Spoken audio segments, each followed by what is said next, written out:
Last time Sayeon and Min clashed in a brutal sparring session, their fight revealing depths neither expected.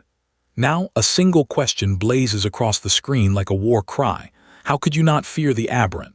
A warrior materializes from the darkness, encased in ornate red armor, blue eyes burning through the visor, a sword of pure light held ready. Then, a splash of violent red against black. Something has already been struck. The narration doesn't let up. 20 times stronger than any human. Recovery from injuries that would kill a normal person outright.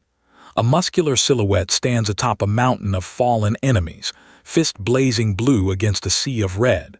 And then, a robed figure with golden eyes reduces an entire building to a storm of orange flame with a single gesture. One flick of the wrist. That's all it takes. But aberrants weren't always at the top. Once, long before any of them drew breath, something else held dominion over the natural world. The narration pauses almost reverently before the word arrives like a thunderclap. The Godlings. And there it stands, rendered in blazing gold, a towering figure draped in flowing robes, headdress reaching toward the heavens, radiating power that makes the air itself seem to bow. Their age ended hundreds of years ago. Some call their power exaggerated hearsay legends with no teeth, but the legends say otherwise. A robed figure kneels in a golden ethereal space, the very ground around it sacred. These beings could curse entire landscapes barren for 10,000 years. A pale, slender hand reaches down into shadow and with a single touch reduces a human being to ash. They communed with forests. They parted seas. And unlike aberrants, unlike anything human, they were distinctly, fundamentally inhuman. Some possessed an unearthly elegance, pale skin, flowing dark hair, eyes lit from within like blue flame. Others were something else entirely, a red-hooded figure, clawed hand half obscuring a smile that belongs in nightmares, glowing red eyes betraying something monstrous underneath. Some godlings possessed a beauty so overwhelming it drove men to tears, an androgynous winged figure, white hair cascading over enormous pale wings, expression carrying the weight of eternity. Another, equally powerful, rests with a sword. They were essentially immortal. Over centuries, they accumulated wisdom no mortal mind could contain. And yet, an elderly woman with gray hair and glasses beams with unmistakable pride. Her patron, she declares, is one such godling. The old woman, the great augur, throws both hands up at a meeting table, proclaiming her connection to the godling of many fortunes with absolute conviction. Around her sit 4 young men in suits who look less than convinced. The white-haired one with glasses wonders aloud if half those words were just invented. The blonde one questions why the godlings vanished at all. The augur insists, not all of them disappeared. The room hums with confusion and fragile intrigue. The dark-haired young man with round glasses cuts through the mysticism with a demand, physical evidence, not personal testimony. The elderly woman fires back with delightful absurdity, gesturing at herself as if her very existence is proof enough. The brown-haired man watches the bickering with barely concealed amusement. The old woman's authority is real, but so is the young man's skepticism, and neither is backing down. Our dark-haired protagonist, the one with red-framed glasses, goes quiet, thinking to herself that what the old woman said isn't entirely wrong. Aberrants, the narration clarifies, are humans carrying a trace of godling ancestry. That trace is the source of every gift, every ability. A glowing figure with small horns reaches outward, shimmering with violet light, embodying that ancient bloodline. And then 3 reasons the godlings lost their throne. The first is about to be revealed. The godlings simply didn't see humanity as a threat. Why would they? A towering red-outlined figure looms over a kneeling human like a mountain over an anthill. Most godlings preferred worship from a distance. They had no interest in living among what they considered human riffraff. They watched from their thrones in seclusion, content, and complacent. Why bother ruling with an iron fist when the ants were no danger at all? To the godlings, humans were as short-lived and insignificant as ants. That contempt, that fatal underestimation, would be their undoing, because while the godlings stood still, humanity exploded. Generation after generation, humans amassed knowledge, built better lives, lived longer. The abstract visuals shift from static red shapes to a blazing sunburst surrounded by countless human silhouettes. The Godlings, near immortal and unchanging, simply could not keep pace with how fast humans moved. Unlike humans, the Godlings never collaborated, proud, solitary. They rarely formed families, rarely sired children of their own kind. As humanity's numbers surged into the millions, the Godling population sat frozen, stagnant. Then the narration drops its darkest beat yet. The Godlings sealed their own fate. The panels flood red, because the Godlings created the aberrants, and the aberrants would be the instrument of their destruction. Godlings did occasionally sire children, but more commonly they produced half-godlings. Tainted with human blood, these offspring were neither powerful enough nor similar enough in appearance to be accepted by their divine kin. Rejected, they integrated into human society. They started families, and somewhere down those family lines, across generations, fragments of godling power resurfaced, diluted, changed, but present. That inheritance would eventually earn a new name: aberrant.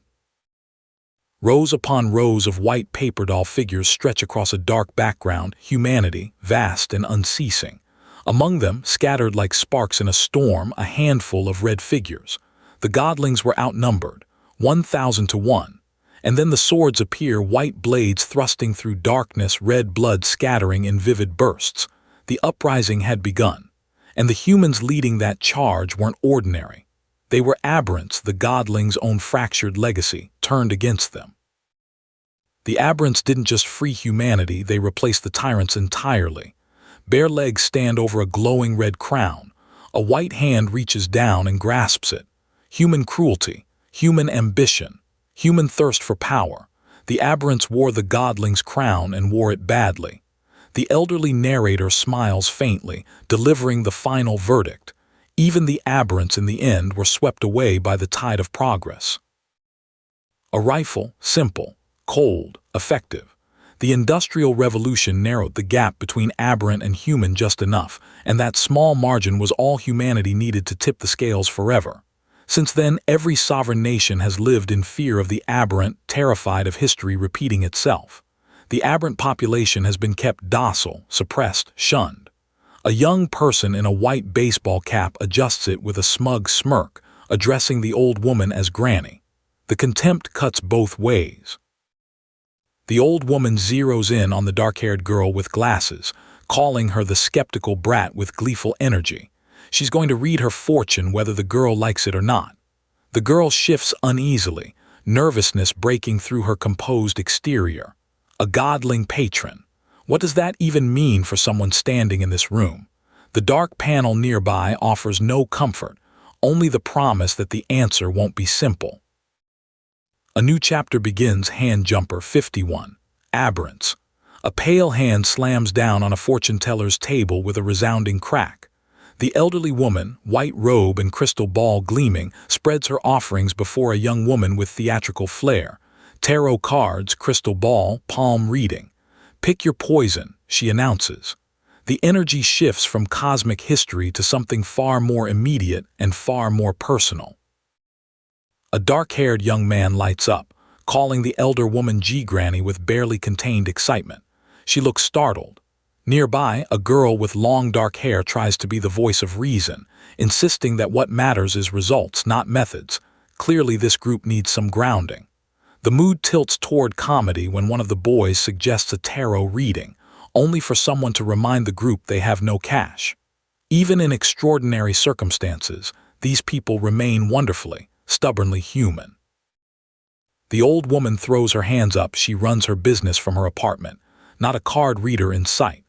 The light brown-haired young man in the suit grins, producing a peace card borrowed from their mentor like it's a reasonable substitute. She is not amused.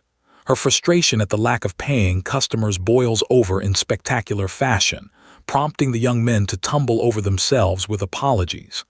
The atmosphere is warm, chaotic, and completely unserious, for now. The old woman makes herself absolutely clear. She doesn't want groceries, she wants money. The young man with light brown hair clasps his hands together with the most earnest, pleading expression imaginable. The dark-haired girl listens carefully, caught between amusement and sympathy. The elder pauses, softens just slightly, and admits she may have overreacted a little before pivoting immediately to calling them all knuckleheads. This household runs on equal parts love and exasperation. The atmosphere shifts without warning. The dark-haired, blue-haired young person with red glasses goes quiet. The curly purple-haired one removes their white cap in surprise. Someone asks the old woman directly, seriously, if she knows anything about the aberrant core. Her expression changes, serene, solemn. She isn't an aberrant herself, she says, but her son was. The photograph that follows a man in a suit, bathed in almost ethereal light, carries the weight of something irretrievable. The elderly woman reaches up and pinches the cheek of the tall, silver-haired young man, scolding him for being a frail little twerp with the affection of someone who has known loss firsthand. She wants to know what they're feeding these kids at the core. The answer, clearly, isn't enough. She declares she's making chicken porridge, world-famous chicken porridge, and the dark-haired man with glasses and the light brown-haired one both react with the unfiltered joy of people who haven't eaten properly in days. Min, white-haired and wearing a red apron, sets down a dish of braised chicken that stops everyone cold.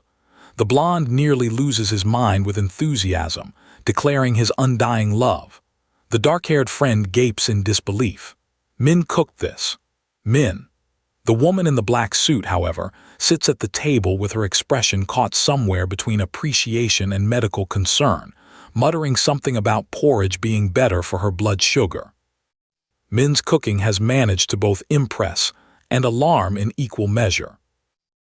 The light brown-haired young man grins broadly over a steaming bowl of noodles, spoon raised, ready for battle of the most delicious kind. Then the elderly woman bursts in carrying green soju bottles with the energy of someone half her age, singing about a white ice flower blooming, and tears over a nameless past. A younger man raises his bottle in a toast, looking nostalgic. The table fills with empty dishes and laughter. Later, quieter, a silver-haired figure leans drowsily against their companion as the night winds down. The blue-haired young person with red glasses stares into their drink with the expression of someone encountering intoxication for the very first time, flushed, puzzled, quietly fascinated. They wonder aloud why Yil enjoys this so much. The name lands like a pebble dropped in still water. Meanwhile, the curly purple-haired figure admits the soju doesn't even taste good, describing the sensation as their brain being wrapped in fog. It's a rare, almost tender moment of vulnerability amid the chaos. The young man with shaggy dark hair sits at the edge of a chair, gazing out a window, lost somewhere between thought and dread. A baseball cap tumbles into frame and he steps on it. The crunch is audible. His face shifts immediately, alarm, regret, something closer to guilt. He mutters to himself that he needs to explain. Whatever that cap represents to someone, it matters. And now it's broken under his foot. The tension spills into open confrontation. The curly dark-haired man, Baldy, leans in with desperation in every word, insisting he can take them all the way to the top. But Ryujin Kang snaps back, voice rising, demanding to know whether Baldy values his own life at all. These two are locked in something deeper than an argument. It's a clash of ambition against survival instinct, of someone who sees the summit and someone who just wants to make it through the day. Ryujin presses harder, confident, almost reckless, urging Baldy to embrace risk, to push for the top. Baldy looks terrified. The curly-haired character interjects seriously, reminding Ryujin to work hard and stay alive. Then Ryujin drops something stunning, casual as breathing, devastating as a blade. He's watched Baldy die before. The words land like a physical blow. Baldy's expression collapses. Whatever history these two share runs far deeper than anyone in this room fully understands. The blue-haired protagonist smirks faintly, brushing off the question. What didn't happen, she guesses. The curly-haired boy gets serious, describing a warehouse incident, two people, one an aberrant, the other tied to a chair. He covers his face in horror as he reveals the second person had their head blown off. A shadowy figure wreathed in glowing green energy lingers in the visual. And then an unseen voice in the darkness. You wouldn't let me see. The implication hangs, cold and heavy. The shaggy, dark-haired young man struggles to process what he's hearing. The cloaked figure across from him is delivering facts without flinching. He died. She had to bring him back. His reaction cycles through disbelief, then that dangerous, deflecting smirk, but the concern never fully leaves his eyes. The cloaked figure's posture is unwavering, dark and absolute. In a softly lit room that should feel safe, the air between them feels like a wire pulled too tight. The dark-haired woman with red glasses, Sayeon, cuts through every excuse. She calls out the gut feeling lie directly. His gift isn't instinct. It's something far more precise, the ability to see the future. She doesn't confirm or deny when pressed, maintaining that unreadable expression behind her glasses. But the man across from her goes wide-eyed. Turn back time even. The question hangs unanswered. And unanswered questions in Sayeon's presence have a way of becoming very dangerous. Ryujin hesitates, then says he's very impressed. And something behind his expression changes completely. His eyes ignite with blue light. His right hand glows, crackling with energy that belongs to something beyond ordinary human ability. He raises his fingers, snaps them. The sound echoes. The background shatters into jagged black and white, the visual world itself buckling under the force of whatever he just unleashed. This is not a man playing at power. This is a man who has it. Sayeon straightens her tie and says simply, "Okay, they're back here." She sits beside Ryujin near a bright window, watching him think, narrating internally that he deduced her true gift with startling speed. She compares him to Min and Isol, both perceptive in their own ways, but Ryujin is different, sharper in a direction she can't quite predict. And that, she knows, makes him both an asset and a threat she cannot afford to underestimate. Sayeon catalogues her companions methodically. Isol carries exceptional emotional intelligence. Min's combat strategy is unparalleled. And Ryujin, the cloaked figure with the piercing gaze, can see through her lies. That last one settles in the room like a stone dropped in water. The dark-haired woman pours from a green bottle and drinks with a kind of exhausted relief, the weight of carrying hidden truths visible in every line of her posture as she finally meets Ryujin's watchful eyes. The table is littered with empty dishes and bottles, the physical evidence of a long, difficult night. And now comes the reckoning. The dark-haired woman with red glasses looks at the man across from her and refuses his apology without hesitation. Cold. Absolute. There's no justification for what he did, she says, and the fact that he needed alcohol just to voice the words makes it worse. His defensiveness crumbles against her fury. This wound is not close to healed. Ryujin Kang, frustration etched deep, turns to his companion with quiet sincerity, insisting they don't need an apology. But he gives one anyway, a real one. He admits he got frustrated, that he wanted to see them actually try. The curly dark-haired figure nearby listens, face heavy with the weight of past failures and present guilt. In a room that has absorbed too much honesty tonight, this apology somehow lands softer and harder than everything that came before it. Boom, a building erupts. Ryujin, this time in red, pink hair whipping back, spins away from the explosion with eyes wide and body already in motion. She screams for them to go. Now, another character calls her name in raw, fractured terror. And then Ryujin's expression hardens into something colder as she demands. You expect her to just forget that. One moment, escape. The next, a question loaded with history that won't be outrun. The young man with light brown hair speaks gently, earnestly, saying he understands. But the dark-haired individual across from him with long hair and glasses has gone somewhere far darker. The aberrant core killed their mother. The words fall without ceremony, without softness. A backdrop of shadowy figures drives the point home. Aberrants are a fraction of the population, isolated, outnumbered. And within that minority, this person has already lost everything. The core didn't just take a life. It took a reason. The argument tears open wider. The dark-haired man yanks at his tie, fury boiling over. His family was not a necessary sacrifice, he snarls. The woman in red glasses hits back without mercy. He doesn't really love his mother. He can tell just from talking to her, he snaps. She fires back that he cannot understand loss, not yet, because no one he loves has been taken from him by the core. Once they are, she promises coldly, let's see if he still calls submission the right thing to do. Kang holds his cup, frown deepening, throwing out the kind of sarcastic understatement only someone truly exhausted with a broken system could deliver. The system feels unfair. That's one way to put it. Sayeon reacts with wide, surprised eyes. And then the dark truth arrives, almost casual. The core doesn't just sideline aberrants deemed too weak. The room goes quiet. The question hangs in the air between them, its answer already felt before it's spoken. The curly, dark-haired man with the menacing smirk delivers it plainly. The aberrant core executes the ones too weak to be useful. The chapter title appears hand jumper 53, Unmaker. The scene pivots to an indoor space where Min enters through a creaking door, white-haired and weary, suit still on. The curly-haired man's expression floods with visible relief, calling to him immediately, asking if he put the dummy to bed. Even in the darkest conversations, the thread between these people doesn't break.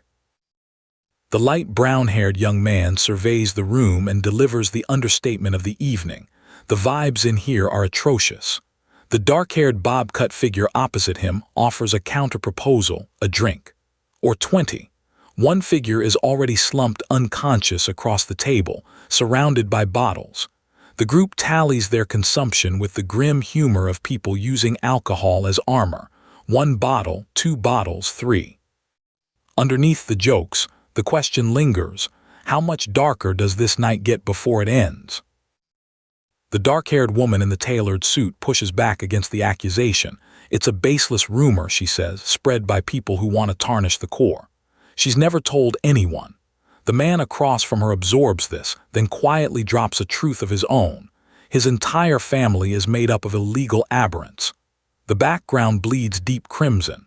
Whatever this conversation was supposed to be, it has become something entirely different, a mutual unveiling, dangerous and unplanned. Kang exhales a laugh that carries no humor, ha, as the dark-haired figure in glasses probes whether he grew up around illegal arrangements. The implication is clear. The question pressed further. What Ryujin doesn't understand is how they can act so completely nonchalant right now. In a sleek, muted office setting that contrasts with the heat of the exchange, neither man is moving toward resolution. They're circling something neither of them wants to name directly. A new face. Reddish-brown hair, blue hoodie, confident grin, the kind of person who says what he doesn't know can't hurt him and actually believes it. The scene shifts to the dark-haired man with glasses, reflecting on how Officer Han's words once hardened his resolve and how nothing Ryujin said today has shaken it. He is going to become an officer of the core, whatever it costs. And in the final panel, a shadowy figure with a sinister smile and a red tie confirms it. He's all in. A voice in darkness asks, can he still be so what? Yale, dark-suited, composed on the surface, walks beside a girl in a white dress in a strangely serene visual. But internally he's terrified of what someone will say when they truly see him. The person he's been weak, spineless, is someone he doesn't like much either. The admission is quiet, raw, and it echoes long after the panel ends because Yale isn't confessing weakness to someone else. He's confessing it to himself. Min, pale-haired, glasses catching the dim light, holds someone's gaze from across a room with that particular stillness that means his mind is already elsewhere. The dark-haired man addresses him simply, "Hey, Min." And Min, calm as still water, states he doesn't know when their next day off will be. He needs to go see a friend. The words are ordinary. The glint in his eye is not. Whatever this visit is, it matters, and Min is not someone who wastes words. Kang reaches for a green bottle from the wooden table, one more drink before what comes next. He watches a dark-haired figure in a black hoodie slip out through the doorway without looking back. Outside, the sky burns orange and red above a bus stop, the kind of sky that exists in the space between night and something new. The voice is resolute, back before the sun comes up. The plan is simple. Find Yale. Talk things out over a drink. But simple plans rarely stay that way. The city glows in the last light of a dying sunset. A dark-haired man in a tailored suit walks a bridge, glasses catching the amber sky, and something stops him cold. It's only been a few days since he left town, but the air feels wrong. The streets are empty before the sun has even fully set. An aberrant feeling, he thinks, a tension bleeding through the city like a stain. People are acting too strange, and as he walks deeper into that wrongness, the question that follows him has no good answer. Last time, the tension between Sayeon and Min reached a boiling point. But now, a different kind of confrontation erupts.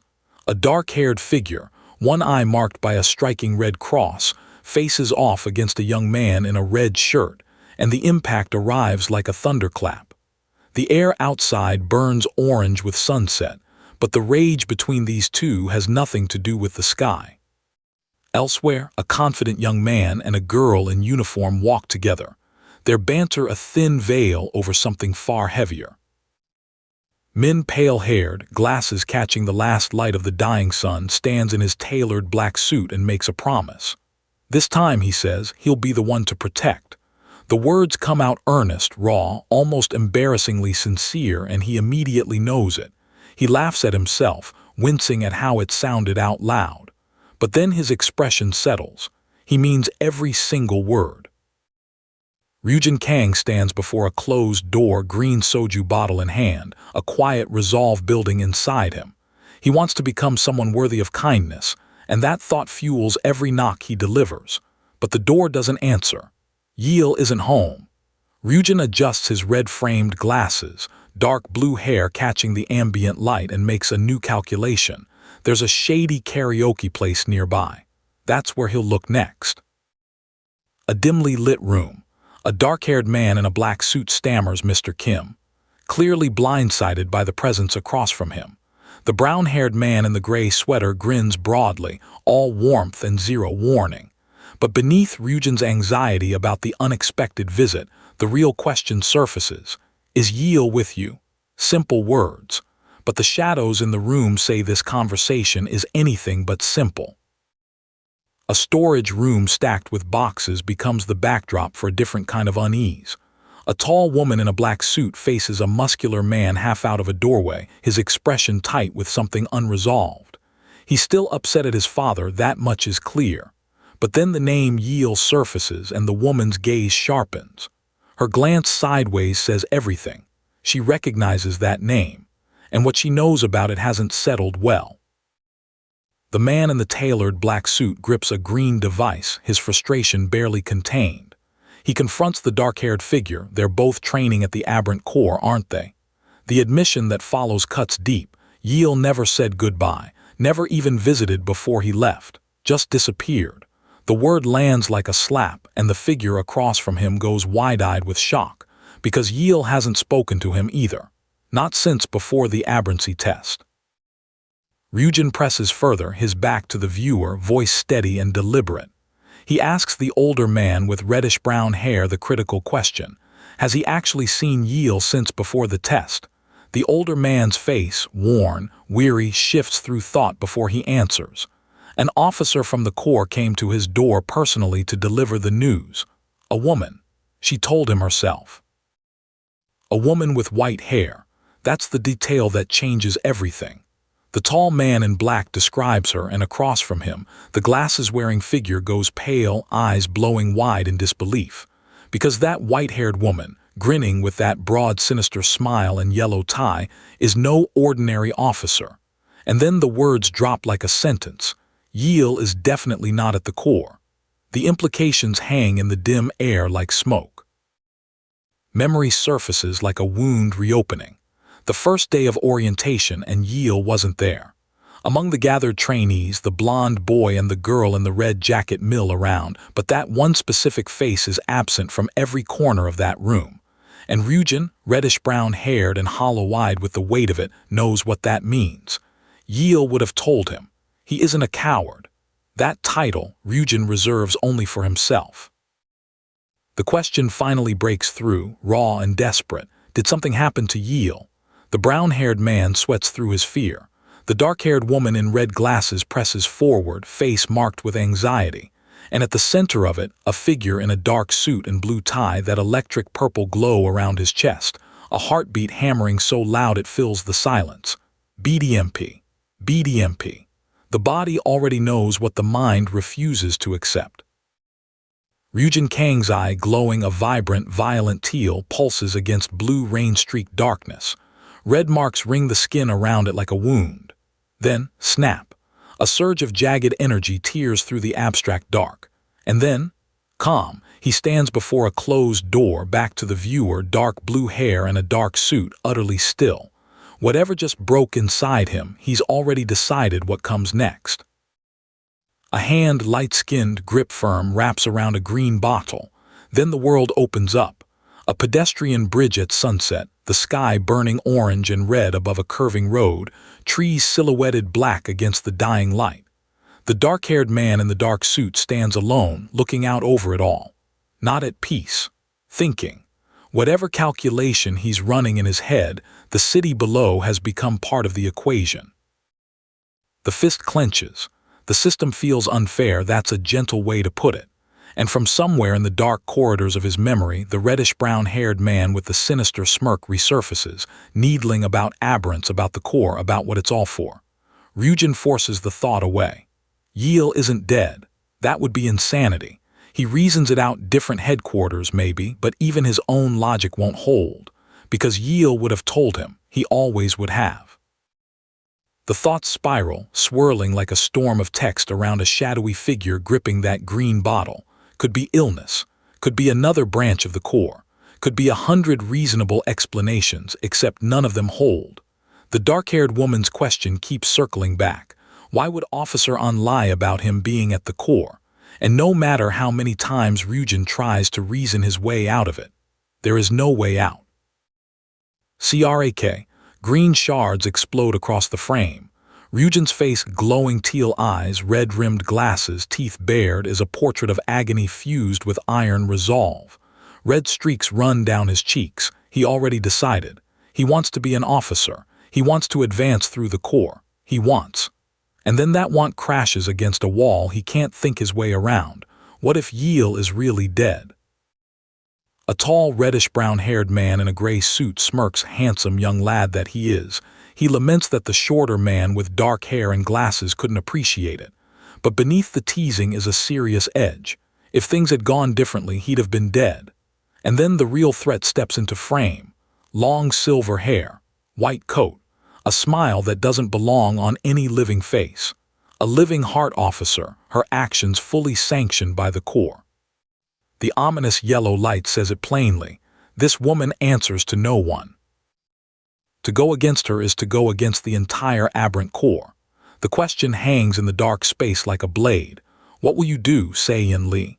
Sayeon stands with her back to the viewer, dark hair swept back, dark suit holding her frame rigid, the posture of someone who hasn't decided yet. The internal voice presses harder. If Yil is dead, he was likely killed for a reason. And the sinister reddish-brown-haired man grins from somewhere in her memory. She covers her face, teeth clenched, apologies spilling out to no one, to everyone, to Yil most of all. The dark abstract space swallows her remorse whole. I'm going to, she thinks. And then, with blue eyes blazing behind red-framed glasses against a backdrop that has turned the color of blood, I have to. The decision has been made. Whatever comes next, Sayeon Lee is not turning back. A subtle smirk at the corner of a dark-suited jaw. Then, on a screaming red background, a single thought, black and monstrous. Rip out this bitch's throat. The violence of the intent is absolute, deliberate. And then, anchoring the chaos, a small black and purple USB drive rests on a dark surface. A few days ago, the narration reads, the story is pulling backward, and whatever happened in those few days, it was already in motion long before this moment. A dimly lit library. A smug, spiky-haired figure in a dark turtleneck holds a small device and speaks with the self-satisfaction of someone dropping a bomb. A dormant Godling discovered off the coast of Seju Island. Once word spreads, every organization in play will scramble to claim it. A tall figure in a black suit with a red mask extends a gloved hand in warning. Beside him, white hair caught in swirling light, another figure listens. The world just tilted on its axis. White robes edged in red. Dark gloves raised toward something in the shadows. The declaration is clinical, devastating. Lilith is a weapon of mass destruction. A storm is coming. And then a dark-haired figure in form-fitting attire leans forward with a measured smirk and delivers an order to the one called White, protect her. That's all. Simple. Irrevocable. The kind of command that ends careers and begins catastrophes. Long white hair, a dark suit, white shirt, blue tie, cuts mapping a story of violence across one cheek. Dark circles carved deep beneath bloodshot, exhausted eyes and a tear tracking silently down his face. This is White. And when the dark command settles over him, his answer is 2 words. Yes, boss. Then silence. Then black. The compliance of a man who has already given up everything else. Season 1 end. And then immediately a foot hits pavement. TMP. No rest. No grace period. A shout rips through the air. Stop, you asshole. And there he is, a dark-haired man in a dark green suit, body pitched forward in a full sprint. One arm outstretched, dash, chasing something or someone through an urban outdoor space. Season 2 doesn't ease you in. It opens its doors and shoves you through them. The man in the green suit jacket, earpiece in, jaw locked, teeth grinding, is running out of options and he knows it. If it's going to be like this, he snarls to himself. He's got nothing left to lose. SHNK, a switchblade catches the city light. A black mask slides over his eyes. And as he runs, he convinces himself the figure chasing him is just a little girl. He has no idea how wrong that is. An urban alleyway. A suited man, heaving for breath, huff, pushes through exhaustion, and then he stops, because in front of him stands a boy with curly dark hair and a white cap, grinning like he's already won, knife held with casual certainty. Got a death wish, old man. The suited man's eyes go wide, and a caption frames the boy for what he is. Ryujin Kang, Aberrant Core Level 2 trainee. Gift unknown. In the narrow alleyway, White, long silver hair, visible facial scars, the composed ease of someone who's done this before, waves a knife like it's a greeting. Hey, he asks the brown-haired man in the dark suit, you blind? He points to his blue tie. He's an aberrant. And the narration makes it plain. Aberrants are faster and stronger than ordinary people. The brown-haired man gripping his switchblade is already at a disadvantage. He just doesn't know by how much. Even aberrants can feel pain. Even aberrants can feel fear. The tall man in the green suit sneers at the shorter figure in the white hat and blue tie, a new conscript, 2 weeks out of the aberrancy testing, an untrained brat. And then he lunges, swish, knife slashing forward. But the shorter figure, eyes burning with focus, brings their own blade up. This little crow bites back. The fight is over. The man lies on the ground, both arms broken, and the figure in the black suit and white hat surveys the result with smug satisfaction. Then Isol Kim jogs into frame, tousled light brown hair, easy grin, calling out, nice job, Ryujin. But the defeated man's hand is still twitching. Not fully down. Not fully done. The industrial building looms above, indifferent as the group assesses what they've accomplished. Sayeon Lee, dark hair, light blue eyes behind glasses, black suit crisp, sits on a concrete ledge above the chaos and runs the tally with quiet precision. The other 5 are caught. They're ready to wrap up, but she already knows there's one more. She points downward, one of the bottom pipes. And then she descends the stairs with the calm confidence of someone who never lost track of the count. Gift, super instinct, ? A bald man curled inside a pipe jolts awake, eyes going wide. How did she find him? Another suited figure asks the same question aloud, disbelief dripping from every syllable. Then the bald man tumbles out, crunch, and lunges forward with desperate energy, shouting as his hand reaches out. And the other man's eye narrows. One single, focused, dangerous eye. Whatever she knew, she was right. The bald man hits the ground hard, arms flailing, and immediately realizes his leg is caught. An iron pipe has him pinned, and panic floods his expression fast and total. He struggles. He sweats. He reaches outward with one desperate hand, as if someone out there might still come to save him. But there is no saving. Just the loom of shadows closing in around him in the dark industrial space. You're under arrest, sir. The words are polite. The floating tools surrounding the calm blonde man with a crowbar are not. He sits with almost serene confidence as various objects orbit him. His pleas don't resist carrying the quiet weight of someone who never needs to raise their voice. Outside, the industrial building reaches into a darkening sky. Their first mission, a voice reflects, went off without a hitch. But one member of the group is already impatient, pushing to leave the officers behind and go further. Sayeon breaks it down in the alleyway, confident and precise. They've only been taking powerless grunts. The real operators will be harder, but the points are worth more. 13 points so far. 15 needed for level 3. 75 for level 5. The blonde man leans in with a smirk, already running the math. And a curly-haired boy with bright brown eyes smiles to himself, thinking something the others haven't said yet. A dark-haired man with striking yellow eyes, sharp suit, blue tie declares with easy confidence that arresting a few rotten eggs will produce all the proof they need. Tap. Ruffle.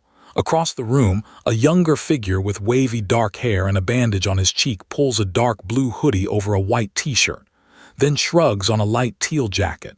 And in the mirror behind him, that yellow-eyed man, watching. There's a dynamic here that hasn't been explained yet.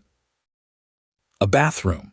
A girl with short black hair and glasses hovers near a red door, wearing a look of quiet uncertainty. Across from her, a long-haired girl with an easy smirk fills the silence with casual chatter. She might be a bit out of touch, you know. Both of them newcomers, both navigating a world nobody has bothered to properly explain to them yet. The humor is light, but underneath it, two young women are trying to figure out exactly what they've walked into. The young man with messy dark hair and a bandaged cheek holds his hand over the sink, and what comes out of it is red and wrong and beautiful in the worst way. When he draws on his essence and tries to concentrate it, some bleeds into the rest of his body, gets wasted. And healing is even worse. His right eye glows a menacing crimson as he smiles, unsettling and quiet.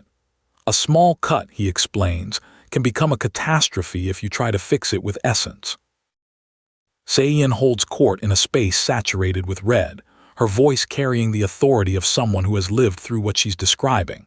Imbue the body with essence, that's how you heal. But every drop spent on injury is a drop you can't use in a fight.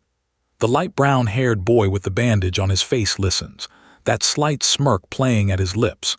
And the dark-haired girl in glasses adds her own layer, the three of them building something together, a working understanding of their own limits.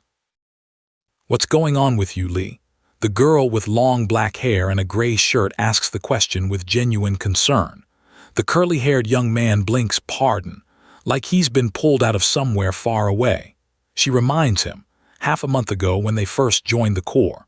The warmth of that sunset memory flickers through two people, a lighter moment, something that felt like a beginning.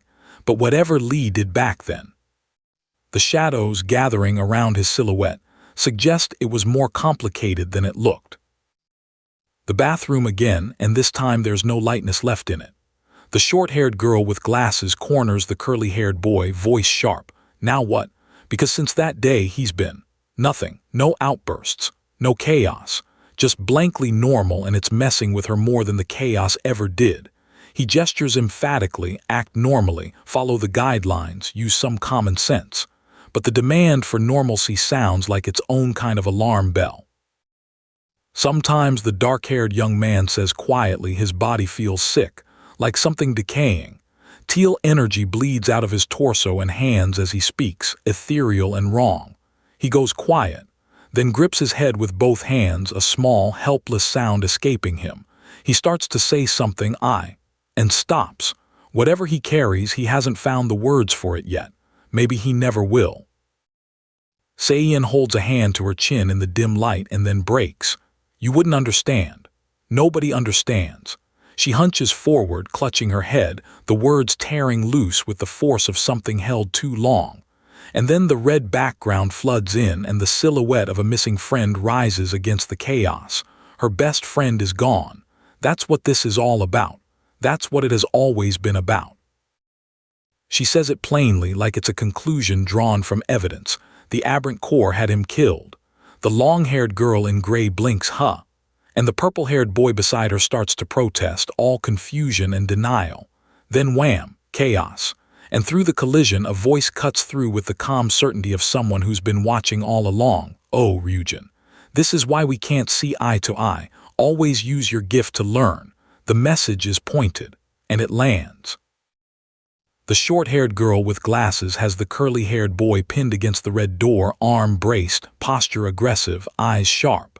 And her logic is ruthless. If your enemy is offering to train you for free, why not let them? He smirks and asks if she's trying to pick a fight with him. She looks down at him.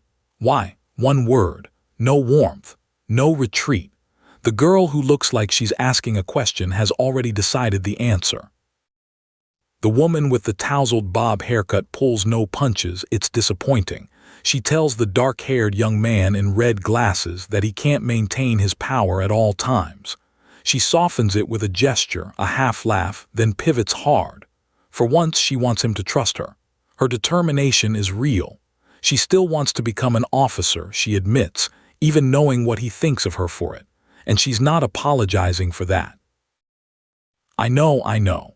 Sayeon faces whatever entity or system is pressing her, red-framed glasses and glowing blue eyes and a smile that refuses to break. This isn't the first time they've had this conversation, she says, and something in her tone suggests it won't be the last. Then the system around her flickers and distorts, suspending operation. A pulsing blue digital signal blooms in the dark.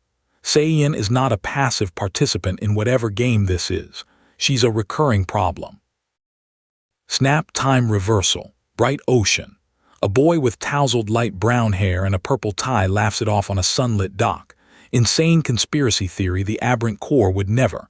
But another snap pulls the world darker. A silver-haired figure in a deep blue suit speaks quietly to someone whose expression has gone distant and lost. Keep your best friend close, comes the advice.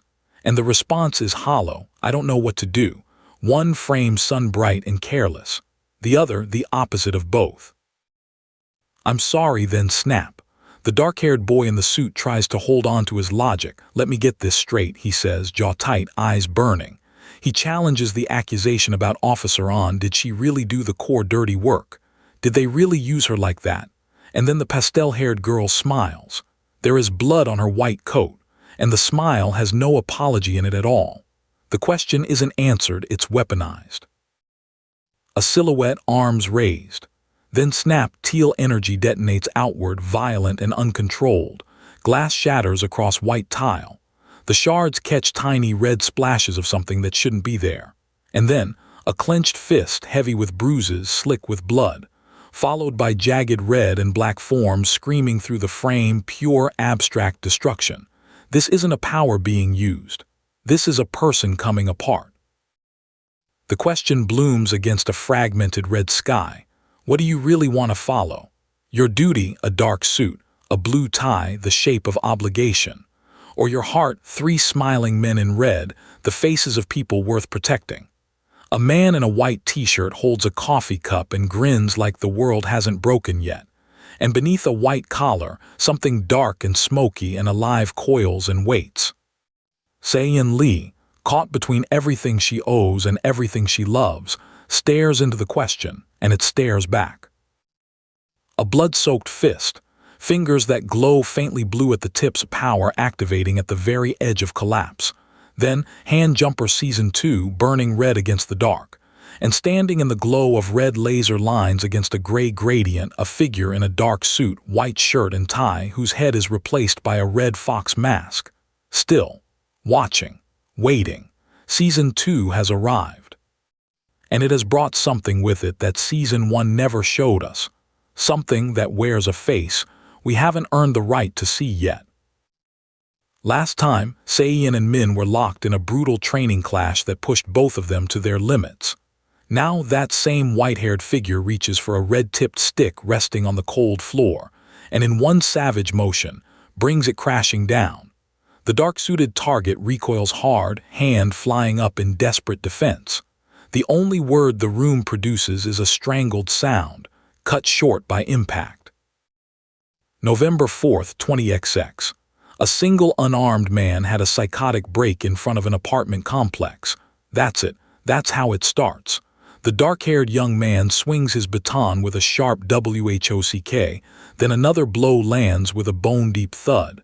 His expression isn't angry, it's focused, because he already knows what happens when you don't act fast enough. What if someone walked by? The tall, dark-haired man shouts a warning and the answer writes itself in blood. One passerby, one knife, one dead, a gun, 4 dead. The numbers climb with sickening ease as a red-clad figure grapples desperately with a blonde in the dimness below. This isn't a hypothetical. This is a lesson carved from real bodies. A bomb, 10 dead, but the man wasn't just a man. The man was an aberrant. And when an aberrant loses control, the math becomes catastrophic. 342 people died in the ensuing rampage.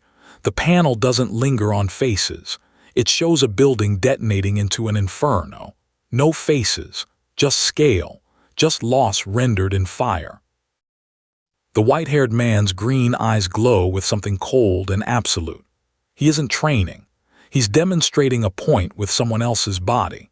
Each strike pulls a new sound from his opponent, a sharp SHWP, a gut-wrenched GWH, a terrible crack as the dark-haired figure drops to one knee. And then a WHAMM, green energy erupting, as the opponent collapses completely to the ground. Min, because that's who this is, skids across the wooden floor on sheer instinct, glasses fogged, chest heaving. His eyes glow faintly blue, not from power, from desperation. He gasps between breaths, admitting internally that his essence, the energy keeping him upright, is nearly gone. Nearby, a hooded figure kneels quietly, watching. Min is running on empty, and the lesson isn't over. Blue lightning crackles around a clenched fist. A woman with long dark hair sweats and braces herself, and the white-haired man delivers what sounds like a manifesto. Aberrants are living, breathing weapons, not chosen for virtue, not selected for goodness, scattered among normal, defenseless people unpredictably. The red and blue panels pulse like a warning siren, because this isn't philosophy, this is justification. A red-clad figure hangs upside down, suspended between action and consequence. Then, a news broadcast, aberrant arsonist in custody, 3 masked figures behind the chyron, faceless, deliberate. The young boy in the white shirt and blue tie watches and feels the weight of it, lives taken too early, power unchecked. A silver-haired figure beside him asks quietly if he needs a break. He doesn't answer. He's still counting the dead. Min clutches his stomach, startled. A flashback rips through the moment, the white-haired man, white, standing over him with tear-filled eyes and a fury that goes deeper than training, recounting exactly how many bones he's already broken. Min had spaced out. White does not forgive spacing out. Back in the present, Min's eyes flash blue behind his glasses and he grins. He still has some essence left. Let's keep going. Min finally collapses onto the ground, drenched in sweat and wearing his exhaustion like a second skin. White stands over him, not unkind but unyielding, telling him he needs to stop taking hits. Min pushes back. The injuries are the point, aren't they? White says something that lands harder than any strike. Pain is all in your head. They lie under a starry sky, and Min stares up at it, trying to believe that. Min presses his fingers to his temple like he's trying to hold something together. Pain is an intruder, he insists, and if he doesn't conquer it, he'll lose. White asks quietly, lose what? Min doesn't answer immediately. He hunches forward, vulnerable in the dark, and White shifts beside him, cautious, careful, asking if Min is finally starting to talk, because until now, he hasn't been. Midnight training. White stretches and shadowboxes alone in the dark and admits that for a long time his training partner just ignored him until tonight. Because tonight Min has something to ask. He leans in under the open starry sky, strips away the pretense and asks the one question that cuts straight to the bone. Who are you really? The night holds its breath. The white-haired man's single visible eye burns with intensity as he demands honesty. His name appears like a verdict. White, member 6 of the Crimson Society, and then 15 days ago. That same man, younger seeming somehow, sits across from a dark-haired figure in a formal office above a city at night. His opening question is quieter than you'd expect from someone who breaks ribs for a living. What do you think of Sayeon? Salmon Lee exhales a long trail of cigarette smoke with the unhurried ease of someone who has never once doubted their position. White sits on the floor below her, not forced down, but somehow diminished anyway, long white hair framing the lines of grief etched near his eyes. Someone else's legs stand over him in a dark suit. The room is quiet. Outside, the city glitters. Inside, the power dynamics couldn't be clearer. White smiles, and the smile is wrong.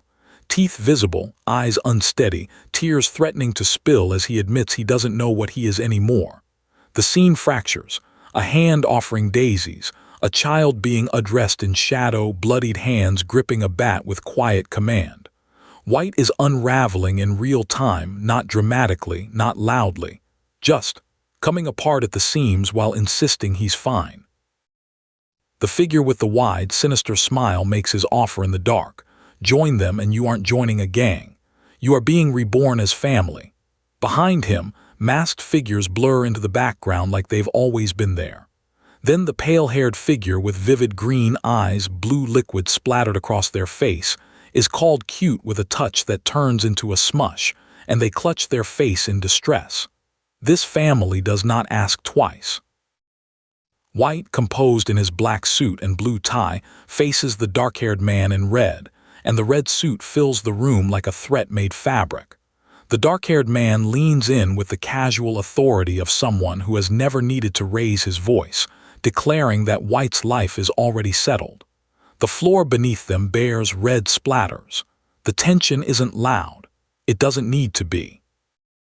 White's tears finally fall as he tells Salmon he doesn't understand what he sees in her. Salmon tilts his head, repeating the question back with the mildest interest. What does he see in her? Then he takes a drag and answers without a single flicker of warmth. He sees his success. What else matters? White's face crumbles, and Salmon's doesn't change at all. She doesn't like you. The words land without embellishment. White goes silent, and Salmon's grin widens into something deeply unsettling, theatrical, almost gleeful as he asks if that's what's been eating at White this whole time. Then he leans close, uses White's name like a hook, and delivers his answer. Everything anyone does, they do for love.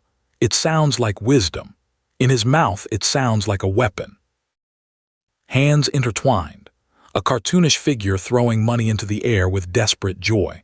The finest clothes, the most exquisite food, trillions of dollars. And then a single close-up of a hollow eye, dark and empty, with the quiet declaration that without love, none of it means anything. When you lose the capacity to feel love, you lose your only reason to continue. The abstract imagery hits harder than any punch thrown tonight. A dark-haired woman bows her head slightly, something heavy pressing down on her. A girl in a red hoodie watches her with serious eyes, reflecting on the one thing that kept her going through everything, her sister. All her love made manifest. She says it simply, not for sympathy, just as fact. She can hate me all she wants. It doesn't change a thing. And for a moment, the softly lit room feels like the saddest place in the world. Salmon's dark eyes are the only part of him visible as he asks White whether any of this is making sense. White says nothing, but his expression says everything his words refuse to. Then he moves. THMP. THMP. Bam, he shoves through red curtains and into a bright hallway and stops cold. A figure with light purple hair and a red scarf looks up in surprise. White, you've come back. Silver, dark-haired, red-masked, built like someone who stops problems with his hands, greets White like a brother, punching his shoulder and complimenting his suit. Junwoo appears, breathless from rushing over the moment he got word. A dark-haired woman in a black turtleneck smirks at the edges of their reunion, noting the time limit. White has to be back by morning. But for a few hours, there's something that almost feels like home. A brown-haired boy slumps over a table surrounded by empty soju bottles. His new teammates, apparently, are getting absolutely wrecked at an old woman's house. Meanwhile, Sayeon has vanished somewhere into the night. The gray-haired muscular man sits upright the moment he hears it, Sayeon, wandering alone. His concern isn't performative. It's immediate, instinctive, and laced with the kind of worry that knows exactly how dangerous the world she moves through really is. Sayeon and Min arm wrestle with competitive laughter, the ha-has echoing as the rooftop city glitters behind them. Then Min is called into focus, light-haired, suited, suddenly reflective, speaking carefully about what came before tonight. Sayeon grins and asks the question that shifts the mood entirely. What did she tell him to do instead? The laughter doesn't stop, but something underneath it just changed. White stands against the city skyline at night, composed in his black suit, long white hair, every scar visible in the ambient glow. And then he smiles wide, teeth-baring, shadow-eyed. The kind of smile that doesn't reach anything behind it. The declaration comes alongside it. Sayeon is free to do as she pleases. A sphere shatters and releases a small dark creature with glowing red eyes. Keep your identity hidden. Stay out of her way. A dark-haired woman with glasses asks urgently, "Could you be honest with me?" And a light-haired figure dressed in a white shirt and blue tie responds with a single word that isn't an answer, it's a command. "Obey." Then a voice cuts through, "You are her tool." The woman's eyes go wide as she asks who is speaking. The response curves back into a question, barely completed, "Are you working?" The stars above them offer no answers. The young man with dark blue hair and red-rimmed glasses smiles faintly, a soft blush on his pale cheeks, asking for a woman named Sayeon. The chapter title appears, "Hand Jumper, Trust in Me," and then darkness. A single line of narration appears on a black screen, "On my first day at the aberrant core." The red fox-masked figure watches from the credits panel, silent, patient, already knowing how this ends. Sayeon sits on her bed, staring at a red note with the focused unease of someone who never expected to be watched. Had someone been sent to keep tabs on her? The thought doesn't fully form before she pushes it aside. Everything is happening all at once, she tells herself. A brief flash. Sayeon in a suit, close to a red-masked figure who carries themselves with quiet confidence. She wonders, and the wondering is its own kind of danger. The curly-haired young man throws his hands up with a triumphant POW, but then hedges, admitting there are many reasons he doesn't think it's her. Still, he asked, just to gauge the reaction. The word bewilderment appears in bold red, and then we're on a beach, two figures jogging side by side, one asking who exactly they're working for. The other answers, a woman named Swain, a snap of fingers, and suddenly everything shifts. The blond boy thrusts his palm forward like a piece of evidence. He's working for the aberrant core, isn't he? Dark waves ripple outward from a hand snap in the shadows, and the dark-haired girl with glasses responds with the kind of certainty that somehow makes things more complicated. "I don't know who that is."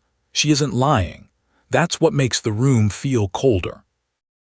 The silver-haired woman holds a small object and insists she doesn't know who that is, and from the shadows across from her, another figure says the exact same thing.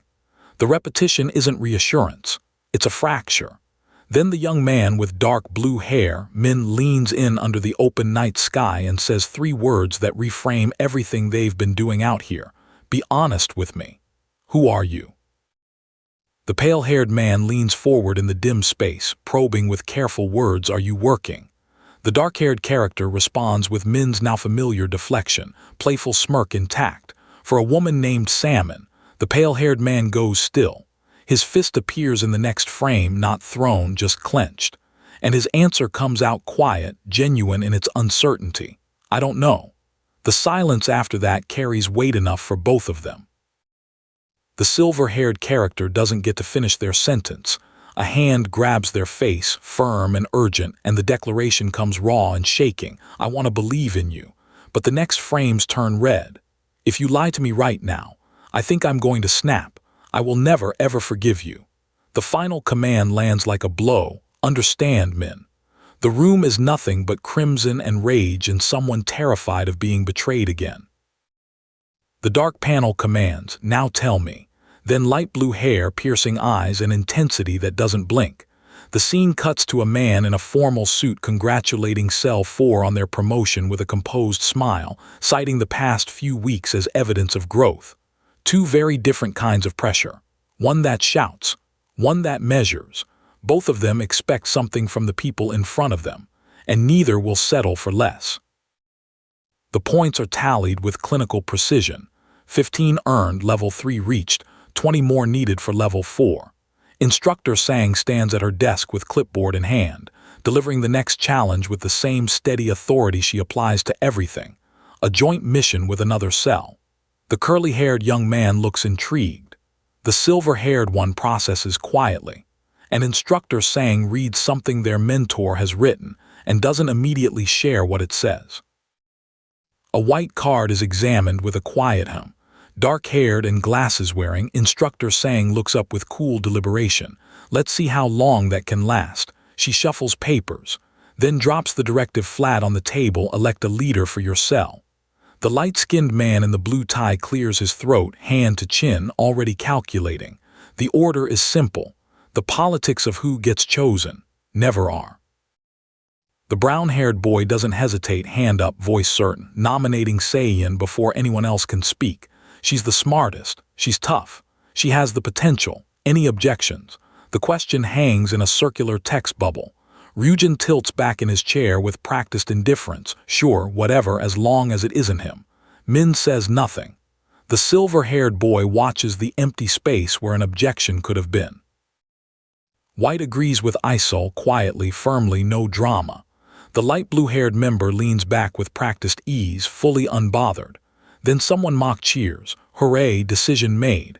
And Sayeon, when finally asked, takes a breath and says if that's what everyone wants, she supposes she has to accept.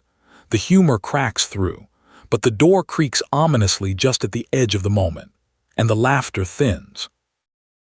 A dark-suited figure slams a red door shut, slam, and walks away, each step punctuated by quiet TPs down the hall.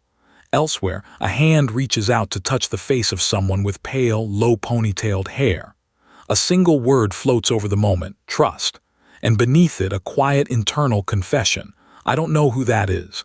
Trust again.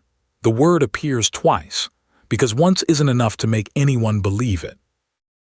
White-haired, blue-eyed, unflinching, the pale character offers trust like it costs them something. The dark-haired character with glasses accepts it. You can trust me. And then the laughter comes low, private, laced with something that isn't warmth. His smirk in the dimness says more than his words do. A suited fist clenches in the corner of the frame, and the soft ha-ha-ha drifts through the panel like smoke. The brown-haired boy pumps his fist. He's earned their trust. He insists, fervent and bright-eyed. Across a sunlit classroom, a frustrated boy with a dark hoodie and crossed arms tells the class president she's one odd girl. The conversation shifts into something smaller and sadder. The teacher lets him be, she says. He pushes back. Wouldn't you want friends, though? His reply is quiet enough to almost disappear. What use would that be? A dark-haired figure in a white shirt and black tie sits composed while across from him. The reddish-brown-haired man with the scarred cheek and blue jacket folds his arms and lets a sly smirk form slowly. He suggests the other would be a lot less relaxed given the view, a sweeping multi-level structure seen from far above. The dark-haired figure doesn't flinch. No, it's simply not practical. The smirk doesn't leave. It just waits. The dark-haired, bespectacled character leans forward and lays down a condition with quiet intensity. If you want to use that power, you have to stay emotionally detached. That's the price. That way you won't get hurt. Then the scene cracks. Junie Chang, black suit, red tie, and a fury barely contained, turns on cell 4 with language sharp enough to draw blood. And somewhere nearby, an anxious figure in a disheveled suit is trying to offer congratulations with a stutter. Officer Junie Chang stands before her students, and the tears come before the professionalism can stop them. She didn't expect them to make it this far. She recovers with a laugh when they call her by her full title. Just call me Junie, she reminds them, with the exasperation of someone who's said it a dozen times. The mood balances on a knife's edge between warmth and the weight of what the mission briefing is about to demand of them. The long-haired boy warns the girl, getting elected leader goes to your head fast. The girl with dark brown twin tails and a hoodie grins right back. Just wait until you're carrying responsibility for your whole cell. She turns to trainee Lee, who adjusts his glasses and sits up straighter. Then she raises a pen like a declaration and announces with total conviction her vision. In an ideal society, all aberrants would peacefully join the Corps. Nobody laughs. Maybe she means it. Life as an officer isn't perfect, the unseen narrator states it plainly. A dark-haired man in a white shirt sits quietly while a red-masked figure paces and gestures, agitated. Criminals can't survive without money, registration, proper documentation. They can't get groceries without ID. They can't get jobs. The dark-haired woman at the whiteboard covers it methodically, illustrations filling the board, her voice carrying the weight of a system that offers people two choices: stay desperate or join something worse. The purple-haired character leans in with a grin and delivers the inevitable punchline to the system's failure, so they join a gang. Then a marker hits the board and the names appear, one by one, the Sea Wolves. The Begonia Group, annotated with gleeful casualness as the big fat pain in the ass. The Concordat, 3 names, 3 symbols, 3 institutions built entirely from the people the world refused to catch. Officer Chang faces the board with the authority of someone who has seen exactly how much damage these organizations can do. The Sea Wolves, hired guns and smugglers, the single largest transporters of illegal goods, weapons, contraband people across, out of, and into the country. The illustrated figure on the board wears red-lensed glasses and an expression that communicates exactly how little they care about the law. Their reach gives them power in port cities that most officers never touch. The girl with black hair, glasses, and an ear cuff stands in front of the portrait and explains the internal law of the Sea Wolves simply: humans at the bottom, aberrants on top. Written down, enforced. The boy behind her in the dark suit listens carefully, and then the portrait on the wall draws the eye, a serious man in a suit, something dark coiling at the frame's edge. A shadow that looks too much like him lingers just below. What are they building toward here, and who is already watching? Last time, Officer Chang laid out the 3 gangs the Corps is up against: the Sea Wolves, the Concordat, and the Begonia Group. Now something far more personal surfaces. A voice cuts through the dark. Your father loved you both more than anything.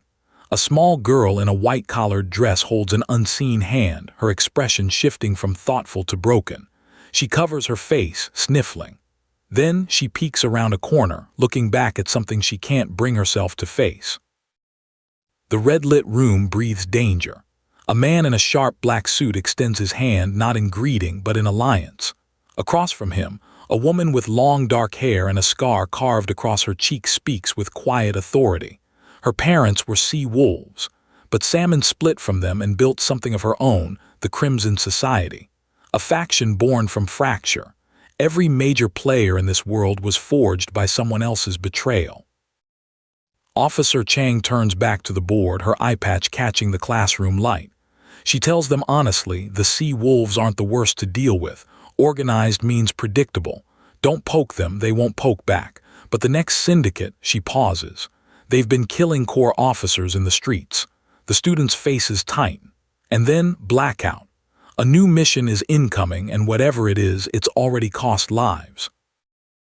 The girl with brown twin ponytails steps forward, her voice level and precise. They won't be starting a new mission. They'll be taking over one from Cell 5. The word taking over hangs in the room like smoke. Then she delivers the reason. Yesterday, while in the line of duty, Cell 5 was snuffed out. And the final panel doesn't need words. A girl in a blood-soaked suit lies motionless on the grass. Still. Gone. Title cards flash. Hand jumper. Chapter 59. Cell 5. Under a wide, cloudless blue sky, voices check in across the operation. Old hospital, clear. The factory, clear. Market Street, all clear. The rhythm is calm, almost mechanical, a coordinated sweep across the city. But then the final question lands, so we're just waiting on. Someone hasn't reported back yet. And in operations like these, silence is never a good sign. By a sunlit pond, Ahyun Dan nibbles on a cigarette and complains loudly that they aren't being paid for this. Ki-hyuk Yang, steadier, tells him to hold out. They're tied. But a third member of the group raises a quieter, more unsettling question. Do they really think the Begonia Group has a base hidden somewhere nearby? The pond glitters peacefully behind them. It feels wrong, too quiet, too ordinary for the kind of evil they're hunting. Tak, curly-haired and restless in her suit, admits she's starting to doubt they'll find anything. Her male teammate echoes the sentiment. Then Tee throws her arms up. If all this searching turns out to be for nothing, she's going to lose her mind. He fires back. They better find something. And then, a burst of warmth, a woman with long black hair pops in, cheerfully telling them she'll be back soon. It's the last light moment before everything goes dark. The girl with brown ponytails is done with patience. She wants steak. She wants kimchi stew. She wants to go back to HGA right now. The tall boy in the suit responds with the threat of a spoon to the eye, which is somehow both annoying and hilarious. A calmer voice tries to reason with her. This is an actual scenario, but before anyone can settle down, something grabs him hard. The playfulness evaporates instantly. A man in a dark suit moves, and then he's not where he was.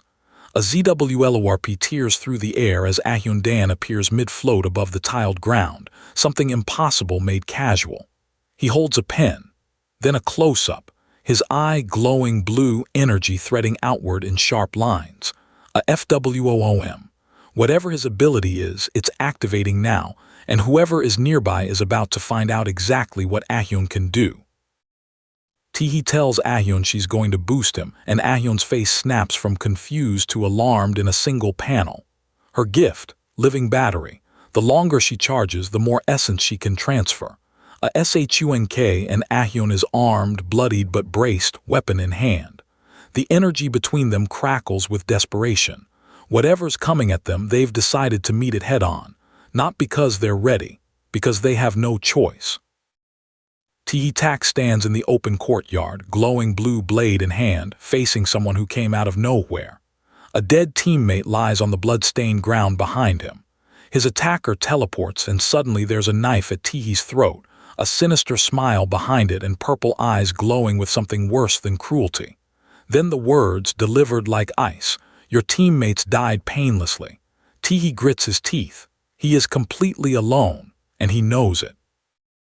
The man in the suit kneels in a pool of blood, disheveled and desperate, while a blade hangs over him. The voice above him is cold, methodical. A blade through the heart is a fitting end for traitors. Better than they deserve. Stop resisting. Answer the questions. First, dispel your essence. The demand is clinical, absolute. And the man on the ground stares up, stripped of options, stripped of backup, with nothing left between him and whatever comes next. His mind fractures. Tee is dead, but Ri is still out there. Could she turn this around? And then the thought that stops everything cold. Did they kill her too? The captor commands him again, dispel your essence, child, now. But his eyes don't dim. They shift. Purple bleeds into blazing red, a surge of something volcanic rising behind them. A blade presses against his neck, glowing in that red light. He is not done yet. Grass underfoot. Blue sky above.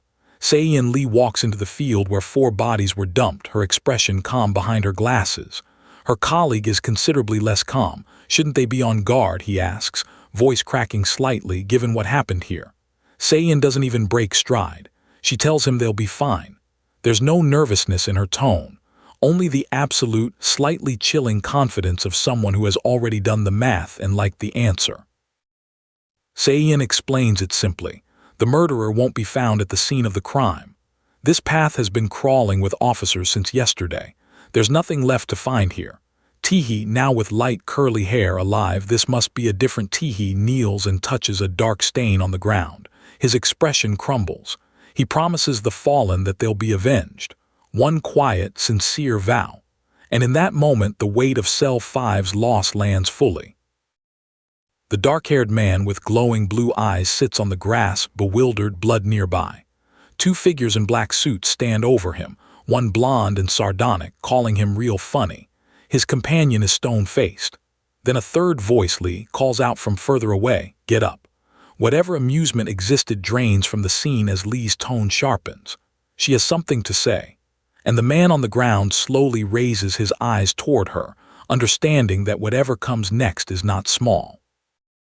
And here he is, Tee Ho-jeon, Blonde hair, dark suit, bright smile under a wide sky.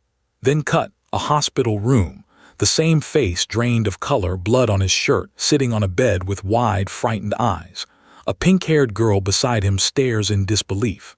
And the question she asks, "How did you lose capture the flag?" lands with all the weight of something that should have been impossible. Tiho has no good answer, because there might not be one. Tsubaki Sumashiro stands in the room with blood on her shirt and confusion on her face. She still doesn't understand what happened. The brown-haired man beside her, equally bloodied, asks what that's even supposed to mean. And then the blonde in the background, sitting apart, confirms it. He doesn't know how to explain the last match either. 3 people, 3 different accounts, all pointing to the same conclusion. Something happened in that game that none of them can fully process yet.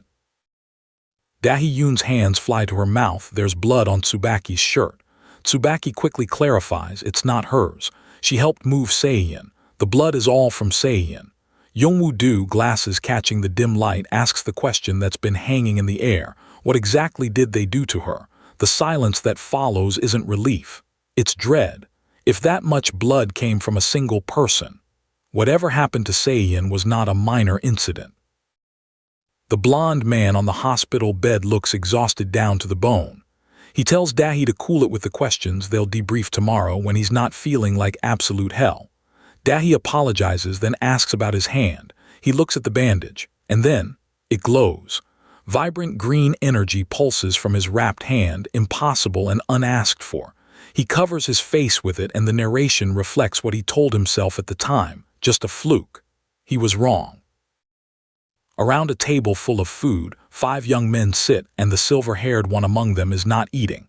He holds a spoon, staring at nothing, narrating what the room already knows. Cell 4 lucked into a win, but only because of one specific person. The one who cut off his hand over a game of capture the flag. His voice doesn't rise, his expression barely changes.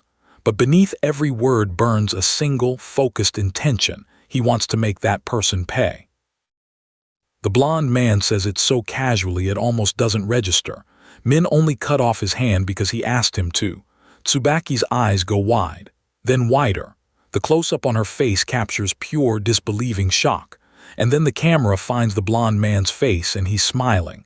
Not apologetically, not uncomfortably. A wide, cold, deliberate smile. He orchestrated it. He chose it. And he clearly doesn't feel a single thing about that. Most trainees don't come from established families. A boy in round glasses clutches a book between 2 suited adults. A mother, a father, a distant aberrant relative. That's usually the whole of it. But a blond young man in a white shirt and red tie stands apart from that picture, composed and knowing. When you grow up in an aberrant clan, he says, you learn fast. The unspoken conclusion hangs in the air. He knows things the others don't, and he intends to use that. 2 boys walk down a corridor, one in red suspenders, speaking quietly. Danger is something you can feel. He says he's developed an eye for talent. The scene shifts to a dim space labeled Cell 4, and a shadowy voice identifies an angry girl. She has potential, but without a gift, her strength is completely neutered. The young blonde stands small in the frame, worried, listening. Someone is already cataloging the people around them, their strengths, their limits, their weaknesses. Already plotting. A young man with shaggy brown hair grins. The grinning moron is a total amateur, he says, already sizing up a target. Across from him, a girl with dark hair and red glasses stays measured, skeptical. Their other target barely leaves an impression, and she doubts the girl will make it to level 5. But then a pause. The thought lingers, so why then? Why is she here? Why does she matter? And before anyone can answer THNK, something breaks the silence.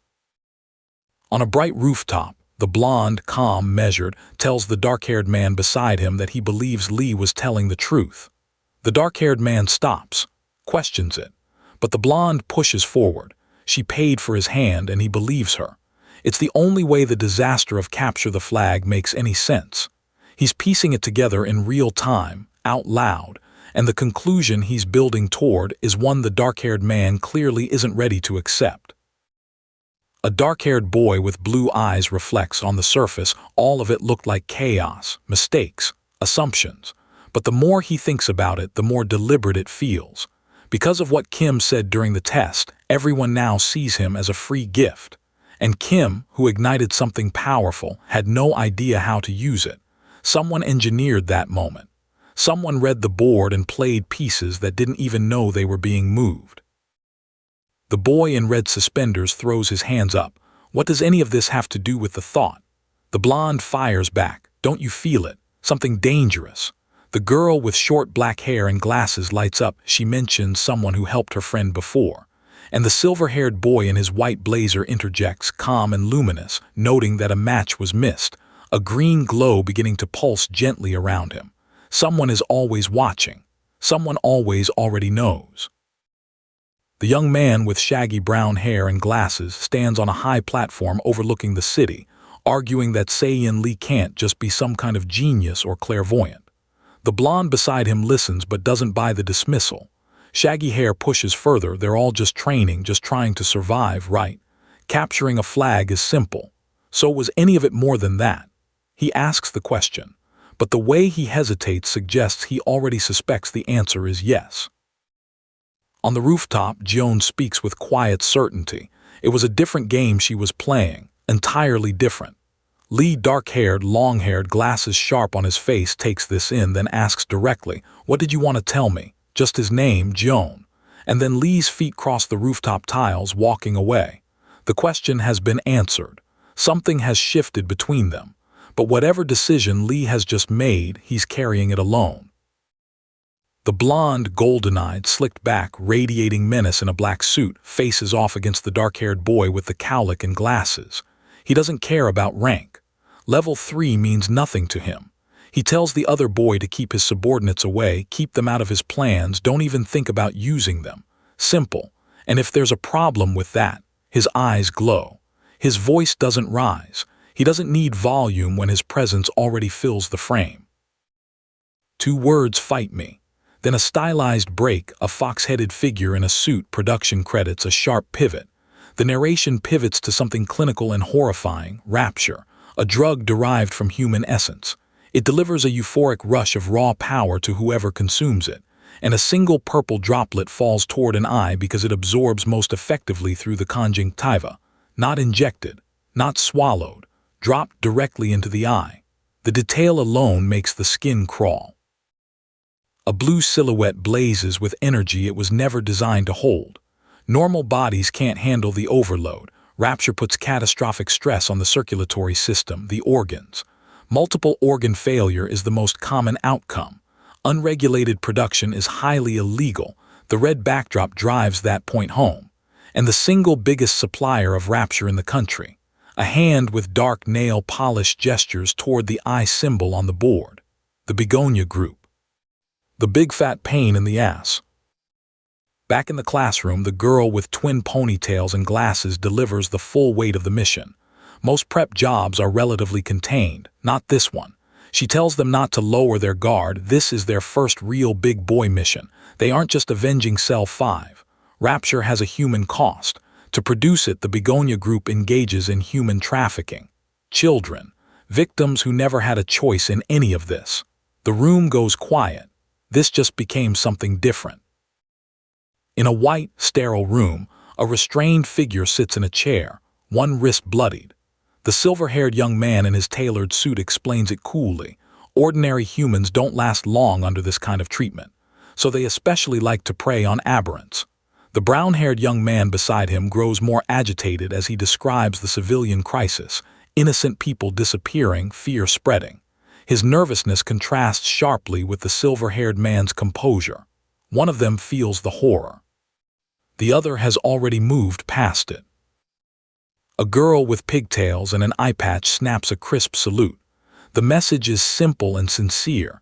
You'll be changing the world for the better. Cut to a dark-haired man with red-framed glasses, hands clasped, expression unreadable, the kind of face that has heard hopeful promises before. Then the title card lands, Hand Jumper, Chapter 61, Battle of Egos, and finally Monday morning. A bright blue sky, a new week, a new collision course already in motion. The news confirms it. Daejeon Hill's scenic park is closed, 4 bodies found, the Corps is on the case. But off-camera, the Corps is also fighting itself. A blond man in a dark suit jabs his finger at a dark-haired woman on a tiled plaza. Rank be damned, he doesn't care that she outranks him. She doesn't flinch. Her voice is flat and final. Stay away from her cell during this mission. 2 cell leaders, 1 mission, already ready to tear each other apart. The girl with twin ponytails fires right back. Don't use her people as pawns, don't even think about it. Simple, right? The blond boy's eye glows, one burning amber flame, and his challenge is delivered with a smug precision that makes it worse. Prove you're my superior. She doesn't argue. She doesn't explain. She just says she'll fight him. The third figure watching from the side looks confused. They shouldn't be. This was always where this was heading. The tall, dark-haired man with the eye patch tries to be the adult in the room. They are hunting an organized crime syndicate that killed 4 colleagues. There is no time for this. The blonde smirks. Are they really on the same side? The dark-haired man insists he would never throw another cell under the bus for personal gain. The blonde doesn't believe him. And the masked figure standing with the blonde doesn't even care enough to weigh in. The split is real and it's dangerous. Wham!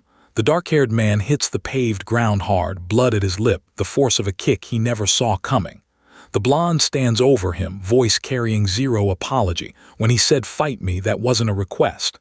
The dark-haired man pushes himself up.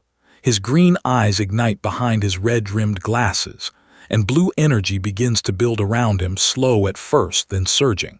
He was caught off guard. He will not be caught again.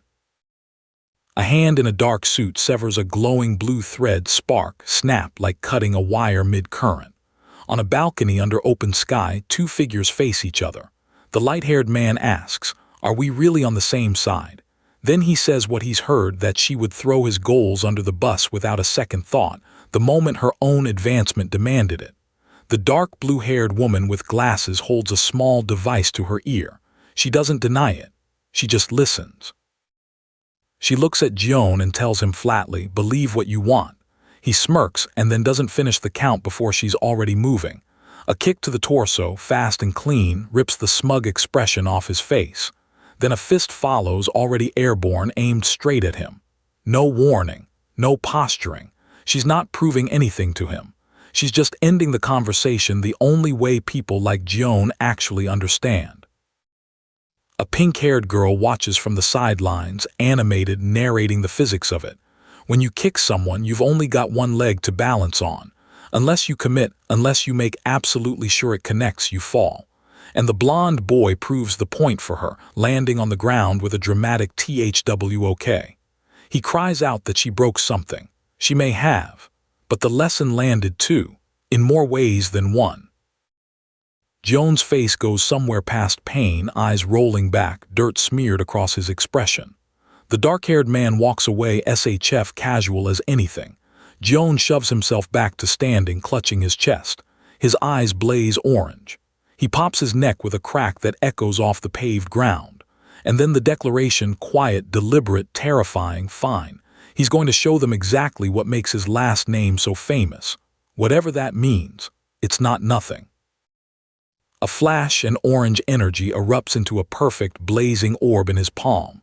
He stands with his back to the viewer on the balcony, arm outstretched, offering the glowing sphere to the woman in the suit beside him. The sky is wide and white-clouded behind them, and the narration surfaces, clean and strange. I should rewind this all. A declaration. A decision. Whatever Jeon's power truly is, it may not just be about force. It may be about time. The dark-haired boy in the suit admits it plainly. That was his original plan. No point wasting more essence on a meaningless quarrel. But something pulls at him, a conflicted internal voice asking why, despite everything, he wants to crush Jeon even more. Can he even do that? A flash of memory, training, a gray-suited figure striking fast and clean. The past is still shaping him, and whatever he just felt standing across from Jeon, he isn't finished with it yet. Indoors now. A motivational poster reads, "Hard work always pays off." A dark-haired boy in a black suit hunches over papers pinned to a wall, deep in thought, then breaks into a slow smirk. If he fought Tahai for real, the thought ignites him. He surges forward, orange energy flaring from his hands, commitment blazing in every line of his body. Across from him, a blond boy with slick-back hair reaches out, a long green streak of energy trailing from his grip. These two are going to collide. The fight erupts across the tiled courtyard. The blonde launches a kick. The white-haired man with the scar and green eyes raises a glowing energy blade. The dark-haired woman moves behind them. Tick, tick, tick, the rhythm builds like a countdown. The blonde's eye burns orange and his fist loads with a massive energy sphere, HVRL, as his legs spiral with swirling orange light. He's not throwing a punch. He's throwing a decision. And the white-haired man stands completely calm waiting for it. The blonde fires a focused stream of orange energy, SHF. The silver-haired man deflects with green, SHK, but orange orbs continue blooming around him. The blonde clenches his fist, jaw set. The silver-haired man remains eerily calm, almost peaceful. Then he channels green energy downward and the ground explodes. Kaboom! An overhead shot. The blonde looking up, the silver-haired man above him, holding the forces of this confrontation in his hands like he was born to do exactly this. The dark-haired boy with glasses watches from a distance as two suited figures battle on the open ground, one shrouded in smoke and flame. He didn't have to say a word, didn't have to lift a finger. And yet someone stepped in. A tearful eye, a memory, I trust you, you can trust me. He knows the other person might be lying, but they defended him of their own accord. He places a hand over his chest, expression complicated, flushed with something he can't name yet. That feeling.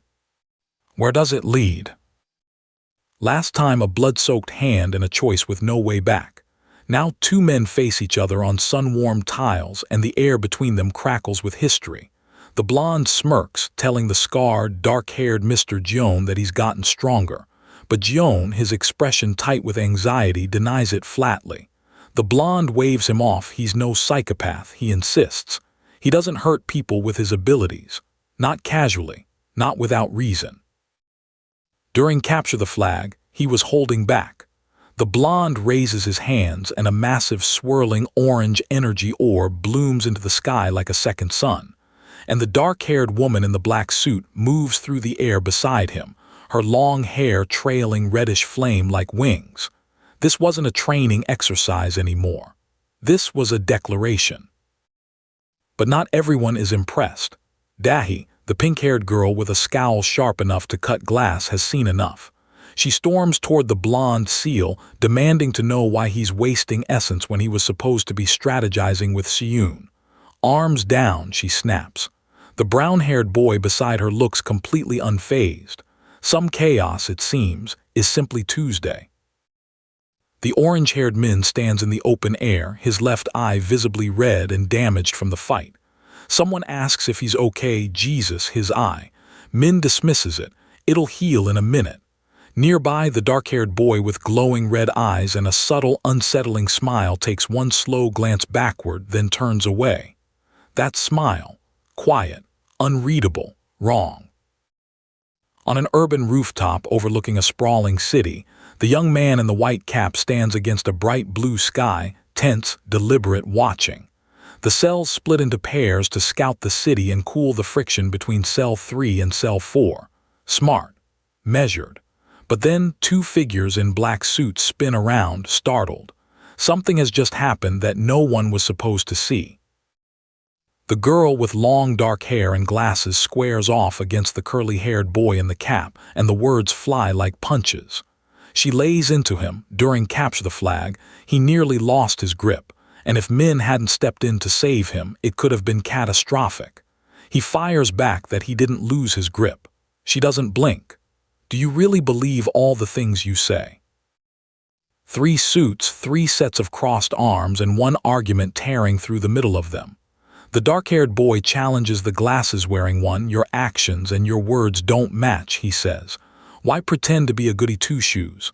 The messy-haired boy with the cap cuts in with something personal, something cruel. The air shifts. Whatever he said, it hit. Min stands alone in the institutional quiet, his left eye still a raw red. His voice is low, measured, almost too calm. He asks the question directly, is this just lip service? Or does someone actually believe that working for the Corps is the right thing to do?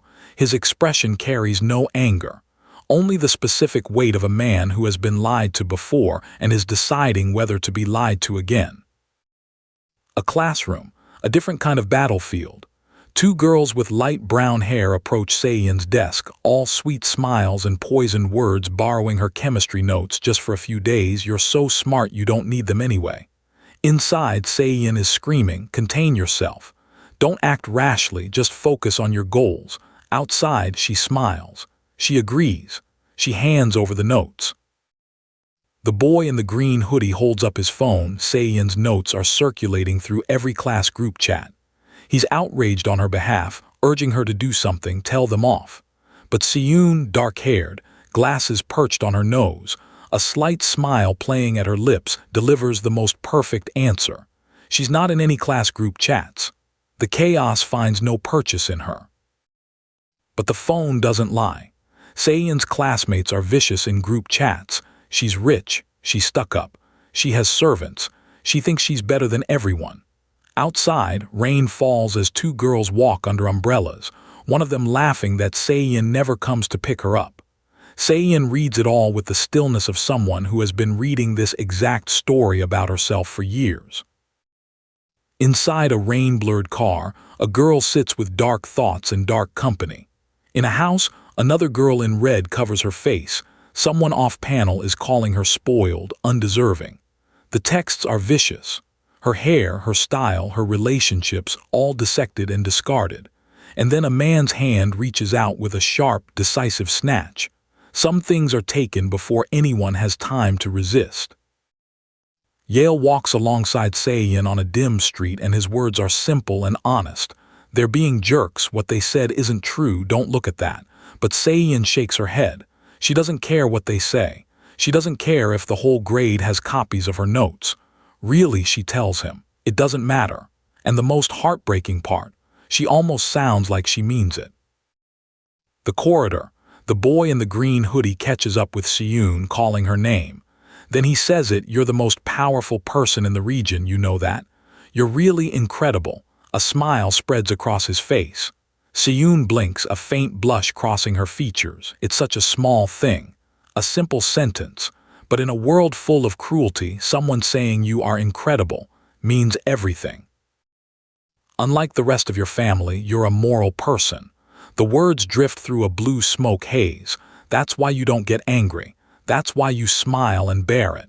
And then the tone darkens, even if all your hopes and dreams are mangled. Even if everything you worked for slips through your fingers. Even if everything you knew yourself to be shatters into a million pieces. Even then, you follow the rules. A reddish brown-haired figure writhes in distress, tear-like streaks down their face, and a voice tells them to contain themselves.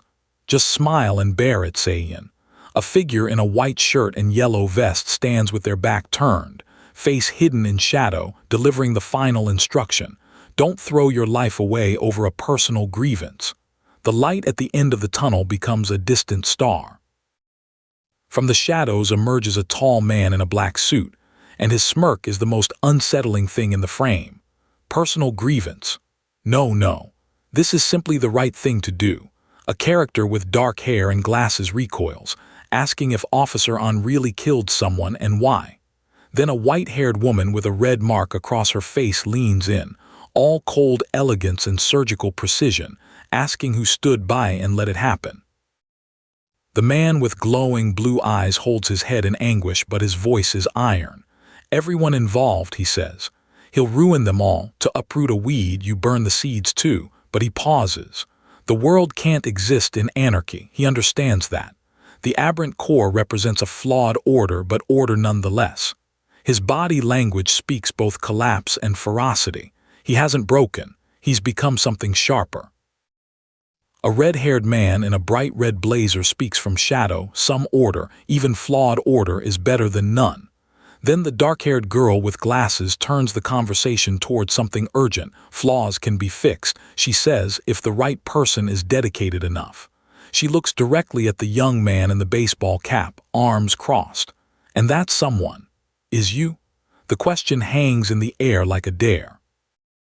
A black-haired woman with striking red eyes leans toward Ryujin, her voice low and deliberate. Let's make a deal. She acknowledges the skepticism she knows he carries. Fixing the aberrant core sounds like a fantasy. She knows. But someday, she tells him, she wants him to trust her. And Ryujin, with his fedora and his scruffy wariness, listens. Because some offers are too precise to dismiss. The tall figure with red-framed glasses and dark hair lays it out for Ryujin: a deal, a vendetta, a family name. The Gaons, Tiho's family. Ryujin's wide, unsettling grin widens further. The tall figure's eyes stay sharp and calculating. What they're offering isn't money or safety, it's the one thing Ryujin can't walk away from. Revenge, wrapped in the language of purpose. The purple-haired figure with glowing eyes smiles with the ease of someone who has already won the argument. They can gather information, that's their gift. What Ryujin does with it is his business entirely. But the glasses-wearing figure hesitates. Because there's a question buried underneath the offer. Why hasn't Ryujin used his own power, not once? Footsteps echo through the silence between them. The woman with short, curly purple hair and a white cap faces the dark-haired man and presses the wound open.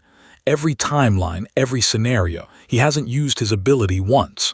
She says he claims it's because he doesn't aberrant copy. But he'll happily beat down normals on their behalf. The argument crashes like a fist. Then, thump, a man in a dark suit collapses to the ground, and the moral debate becomes something far more physical. Ryujin grins. It's not a warm grin. He tells Lee, the black-haired woman with red eyes and glasses, that he knows how to use his gift, and she can go ahead and leave him alone. She accepts this with infuriating composure. Perfect, she says. Contact her if he ever changes his mind. They both turn and walk in opposite directions through the narrow alley, two people who understand each other far better than either would admit. Ryujin stands alone against the sky, the deal still hanging in the air around him. His gaze drops, serious, then shadowed, a clean open palm, a moment of stillness before decision. His pale eye narrows with focus, and then streaking dark lines, blackness. A hand covered in fresh blood emerging from the dark. Whatever the deal cost, he already paid it. Blood spatters across shadow. A curly-haired figure in a red jacket stares at his bloodied hand with the specific horror of someone who crossed a line they can't step back over. Nearby, the purple-haired figure in a black suit turns away, voice dripping with cold disdain. Crazy bitch, they mutter. And a clenched fist in a black sleeve says everything that isn't being spoken out loud. The purple-haired woman smirks into the phone, offering a full report with the casual ease of someone calling in a coffee order. And the report is grim. Kim, cause of death, exsanguination from a stab wound. Tihi-Tak killed instantly from behind. They walked through the city in pairs, discussing timing, motive, method. Someone questioned Rie first, then killed her, then found the rest of Cell 5. On a rooftop at sunset, the dark-haired woman in the black suit pieces it together out loud. How did they sneak up on Tak? There's nothing to hide behind on that rooftop. She theorizes they found Rie, questioned her, killed her, then used whatever she gave them to track down the rest of Cell 5. Ahyun Dan, Kihyuk Yang, the wounds, the timelines, it all lines up. And that means this wasn't random. Ryujin and the long-haired figure in glasses wrap up their sweep of the city. They've checked everywhere they were supposed to. The rendezvous point awaits, but then the glasses-wearing figure pauses. They suggest Ryujin head back alone. They're going to scout the abandoned factory first. Ryujin looks surprised, then concerned. And against a burning orange sunset, the conversation shifts towards something that feels like a very bad idea. Ryujin pushes back. Wasn't the plan to go to the factory together as one big group? The dark-haired woman with glasses confirms that's still the plan. She's just going first. Go gather the others, she says, with a determined smile that makes it worse. He calls out her name. She's already running. Her gift is pulling her forward. And 8 aberrants walking into that factory together, she thinks, would be too much. In the fading light of the city, someone lays out the strategy in the coldest terms possible. What they need is bait. The begonia group will notice a straggler, a lone target, separated from the others. A new Rei Kim, he says, with the clinical detachment of someone who has stopped seeing people as people. The second man in the tailored suit takes a quiet sip. Business as usual. Horrifying business. She turns. One sound turn and then the world ends. A glowing blue beam drives through the dark-haired woman's chest with a sickening stab. Her eyes go wide. Blood flies from her mouth. Her leg blurs downward. She falls. And just like that, the woman in the red-framed glasses who had it all figured out is gone. The chapter title that follows feels like a eulogy, mind over matter. Ryujin watches the figure in the dark suit sprint away from him and loses it completely. "Fine," he screams. "Go get yourself killed." The words tear out of him raw and furious, his foot stomping in pure explosive rage on the elevated walkway as the industrial skyline burns orange behind him. He is helpless. He is furious. And somewhere across that city, the woman with the red-framed glasses is already running towards something she cannot outrun. Back at that warehouse, Glasses and him had nearly been swallowed alive by the begonia group, and now she wants a repeat of that whole mess. "No thank you," Ryujin mutters, jaw set. The purple-haired woman smirks beside him in the golden light. Then a sharp bang cuts through the scene, a boot, a threshold, and the sudden certainty that something terrible is already unfolding a few blocks away. An older woman with dark curly hair and pearls invokes the name Ryujin Kang with the authority of someone who has been carrying rules for decades. In the Concordat, there is one sacred principle above all others: keep to your own business. Don't interfere. But a young girl with wide, fierce eyes pushes back hard. "If you don't help others, you're an abandoner," she says. "And all you'll do is invite trouble into their lives." The young man in the white cap reflects on Ms. Hio's words with the posture of someone trying to convince himself. Just take care of himself. She gave him a cell phone. If she needs help, she can call. Reasonable, clean, safe. Then stab. The blue beam punches through the dark-haired woman's chest again in a brutal flashback. His eyes go wide with horror. She is not calling. She is falling. The man in the gray shirt unleashes a torrent of blue energy and it tears through Ryujin's shoulder. SHLCK, blood sprays as he's thrown backward. But Ryujin doesn't crumble. He doesn't beg. His glasses go crooked, his chest soaked in red, and he raises both hands and starts laughing. Maniacal, defiant, biebang. Something inside him is waking up, and it is not something gentle. Ryujin sits on the ground of a barren landscape under an orange sky, suit bloodied, demeanor shifting between defeated and sardonic. Opposite him stands a pale young man in a hoodie, holding a glowing blue weapon with the energy of someone who thinks this is moderately inconvenient. "Blue ties again," he sighs. He doesn't get the joke. Then he pivots abruptly, flatly, and asks about Lilith. Ryujin's eyes sharpen. Lilith. The girl in black kneels in the twilight dirt, a blue energy beam still trained on her by the man in the white shirt. He presses her. "You're pretending not to know, right?" She answers honestly. She genuinely can't tell. She's bad at this kind of thing. Then he says the name that changes the temperature of the entire scene. The Godling Lilith. A Godling with a name. She didn't know they had names. The young man in the white cap grimaces. Why does his head hurt this badly? The black-haired figure beside him in a blue hoodie barely has time to respond before the truth cuts through. The pain is all in his head. He won't use his healing abilities. It would be a waste. He needs to survive long enough to gather data, to rewind time, to understand. Because the aberrant core knows about the Godling, and they are coming. Ryujin's hand braces against the floor. He's been knocked down. Another hand hovers over a glowing blue surface, fingers splayed, desperate. Then snap teal energy erupts in a sudden violent discharge. The camera pulls back to reveal the exterior of a massive white industrial warehouse under a blazing orange sky. A heartbeat, BDMP, whatever is inside that building, is about to meet its match. On a rooftop at dusk, the dark-haired man paces the edge, voice tight with urgency. The begonia group is in possession of a Godling, and the aberrant core knew and said nothing. Before that revelation can land, the younger man with glasses cuts him off. "Shut up, save it for later. Don't turn around, just run." And they run because some truths are too dangerous to stand still for. The dark-haired girl dashes across the barren twilight landscape, every step a commitment. Behind her, the tall man in the white shirt watches her go without moving a single muscle. He asks why she didn't use it, could she be her father's hope? Then answers himself. It doesn't matter. His hand conjures blue aura. His other hand conjures a red energy blade, FWSH. He already knows what comes next.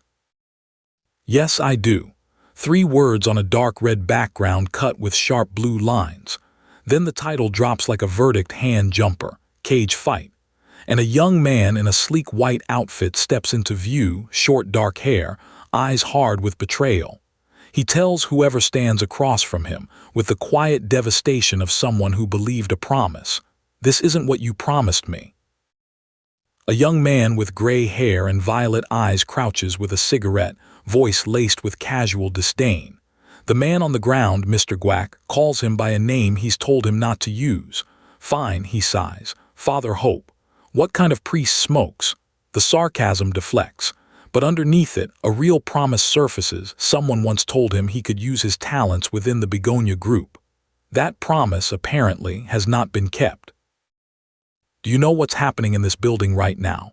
Past a few doors, down the stairs, in the basement, 50 grown men, drenched in sweat, screaming at 2 roosters fighting to the death inside a cage, feathers flying, money changing hands." The dark-haired man delivers this information with the deadpan gravity of a war correspondent. The long-haired man in the dark coat listens. The universe provides no satisfying explanation. The man in the white shirt cannot believe this is his life. Gangs, cockfighting, thousands of dollars staked on whichever chicken stabs the other one to death. "This is the stupidest thing he's ever seen," he declares, and he means it with his whole chest. The long-haired man in the dark coat smokes and shrugs, emphasizing the financial incentives with infuriating calm. "What are you doing here?" the white-shirted man asks. Valid question. Heron speaks with a quiet intensity that makes the silver-haired figure across from him listen closely. "I don't want more money," he says. "I want purpose." The silver-haired figure reassures him. "You are the deterrent, Heron. Your presence alone keeps the violence from happening. Do you understand how valuable that is?" A tap punctuates the silence. And Heron, for all his simplicity of dress, carries the weight of someone who has never quite believed that his existence is enough. Money reigns over 2 women dancing in a nightclub. And beneath that glittering surface, the gray-haired young man in the dark suit holds purple light in his palm with a smile that belongs to someone who has already decided what he's going to do. "Would you rather be in a cage," he asks, "or one of the men safely watching from outside, profiting off the outcome?" The figure hidden in the container has no answer. Neither do we. ALLEZ.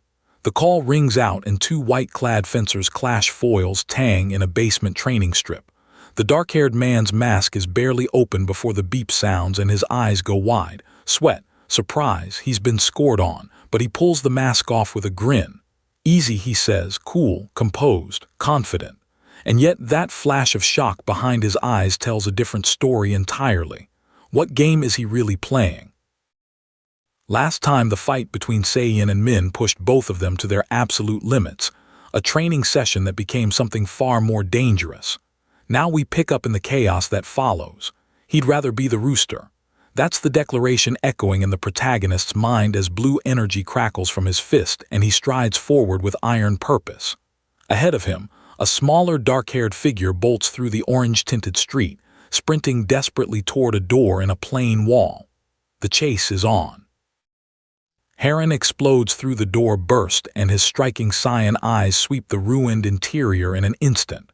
The building is a hollow shell, rocks, rubble, a collapsed wall offering nothing but silence and failure. His jaw tightens as the truth settles in. There's nothing here he can use. Frustration radiates off him like heat. This isn't the place.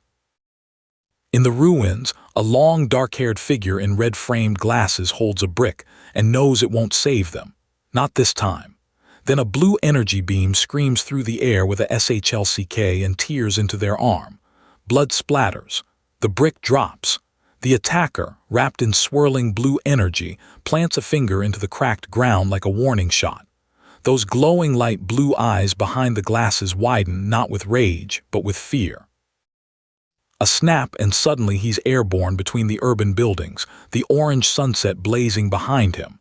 His yellow eyes cut through the fading light with desperate clarity. He needs a different building. Something that has what he's looking for. His feet hit the street at a dead sprint, past residential walls and bins, the horizon still glowing from whatever explosion just erupted behind him. Time is running out. 2 garbage cans, one green, one blue, sit out front of the next building. Small detail, enormous implication. This place has been used recently. He bursts inside with a burst of speed, his enhanced blue eyes scanning everything at once. High ceilings, open space, and then pots, food containers, the scattered fingerprints of recent occupation. His search is zeroing in on something. A dark-haired woman in black pushes through a door marked staff only and finds herself in an industrial kitchen. No food smell, but not fully abandoned either. She grabs a pot, immediately dismisses it. Useless against a gift at range. She tears through cylindrical containers, checks every drawer. Empty, empty, clatter. Every second she spends searching is a second her opponent has to close the gap. Empty, the countertop offers nothing. Then a sound, TP, just faint enough to make every hair on the back of her neck stand up. Her eyes dart to the kitchen drawers. She reaches for one slowly, deliberately, her slender hand trembling just slightly. Footsteps, TMP. Someone else is in this building, and they're getting closer. The drawer opens, TAK, and a row of large kitchen knives gleams back at him. In a sterile industrial space, a dark-haired man in a sharp suit stands over a prone body, holding a cleaver that catches the light like a mirror. The chapter title burns onto screen. Hand jumper 67, dead man walking. He has a weapon now, and the look in those light blue eyes says he absolutely intends to use it. He moves with terrifying speed, SB, through the lab-like kitchen, cleaver raised, blue eyes blazing beneath red markings. Across the room, a man in a light blue high-collared uniform watches him approach, a faint blue energy trail drifting from his hand like smoke. Then calmly, almost conversationally, the uniformed man asks where exactly he was trying to go. The cleaver doesn't waver. Neither does the question. The dark-haired woman leans against the metal counter, clipboard in hand, cutting through the silence with a single question. Is this supposed to be a joke? The man in the light gray turtleneck smiles. Easy, unbothered. He admits he's not great with jokes either, then floats the phrase teal essence into the air between them like a grenade with the pin already pulled. Tap. Something shifts, and suddenly neither of them is smiling. Swish, the knife cuts through the air at lethal speed, aimed directly at the other figure's eye. The blade stops millimeters short, tap, deflected by a wall of blue energy that pulses like a living thing. The attacker holds the knife frozen in midair, both of them suspended in that razor-thin moment between life and death.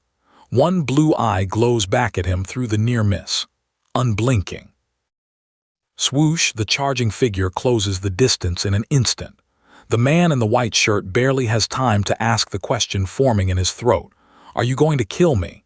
The woman in blue and black business attire answers without flinching. She didn't expect to make it this far. But then the man's blue energy surges as he levels the real accusation. You killed everyone. What was the point of any of it? Silence. Then the protagonist lunges, a glowing blue blade cutting a brilliant arc through the air. The long-haired figure with red-framed glasses deflects it with a SHIF, hair whipping violently from the force. But the protagonist doesn't stop. A second swing, harder and wider, follows immediately. The blue light from the blade throws sharp shadows across the minimalist interior. This fight is escalating beyond anything that can be called sparring. She raises the kitchen knife, ready, but the counterattack is merciless. Multiple thin projectiles punch through her body with trails of bright blue energy. Her phone shatters above her head, crack. A cut opens near her eye. Then a glowing projectile tears through her upper arm and blood sprays schplk. She staggers, legs buckling, the knife still somehow clutched in her hand. And enormous feet loom in the foreground. The attacker isn't done. A blue energy blade punches through the suited man's chest and he screams. Then, wham, he's hurled upward and backward like a rag doll coughing blood, KOFF, as the blue energy keeps him suspended in the air. The man in the white shirt stands beneath him, unmoved, delivering a verdict. Without purpose, without a strong will, you are nothing. You are just a dead man walking. He means every word.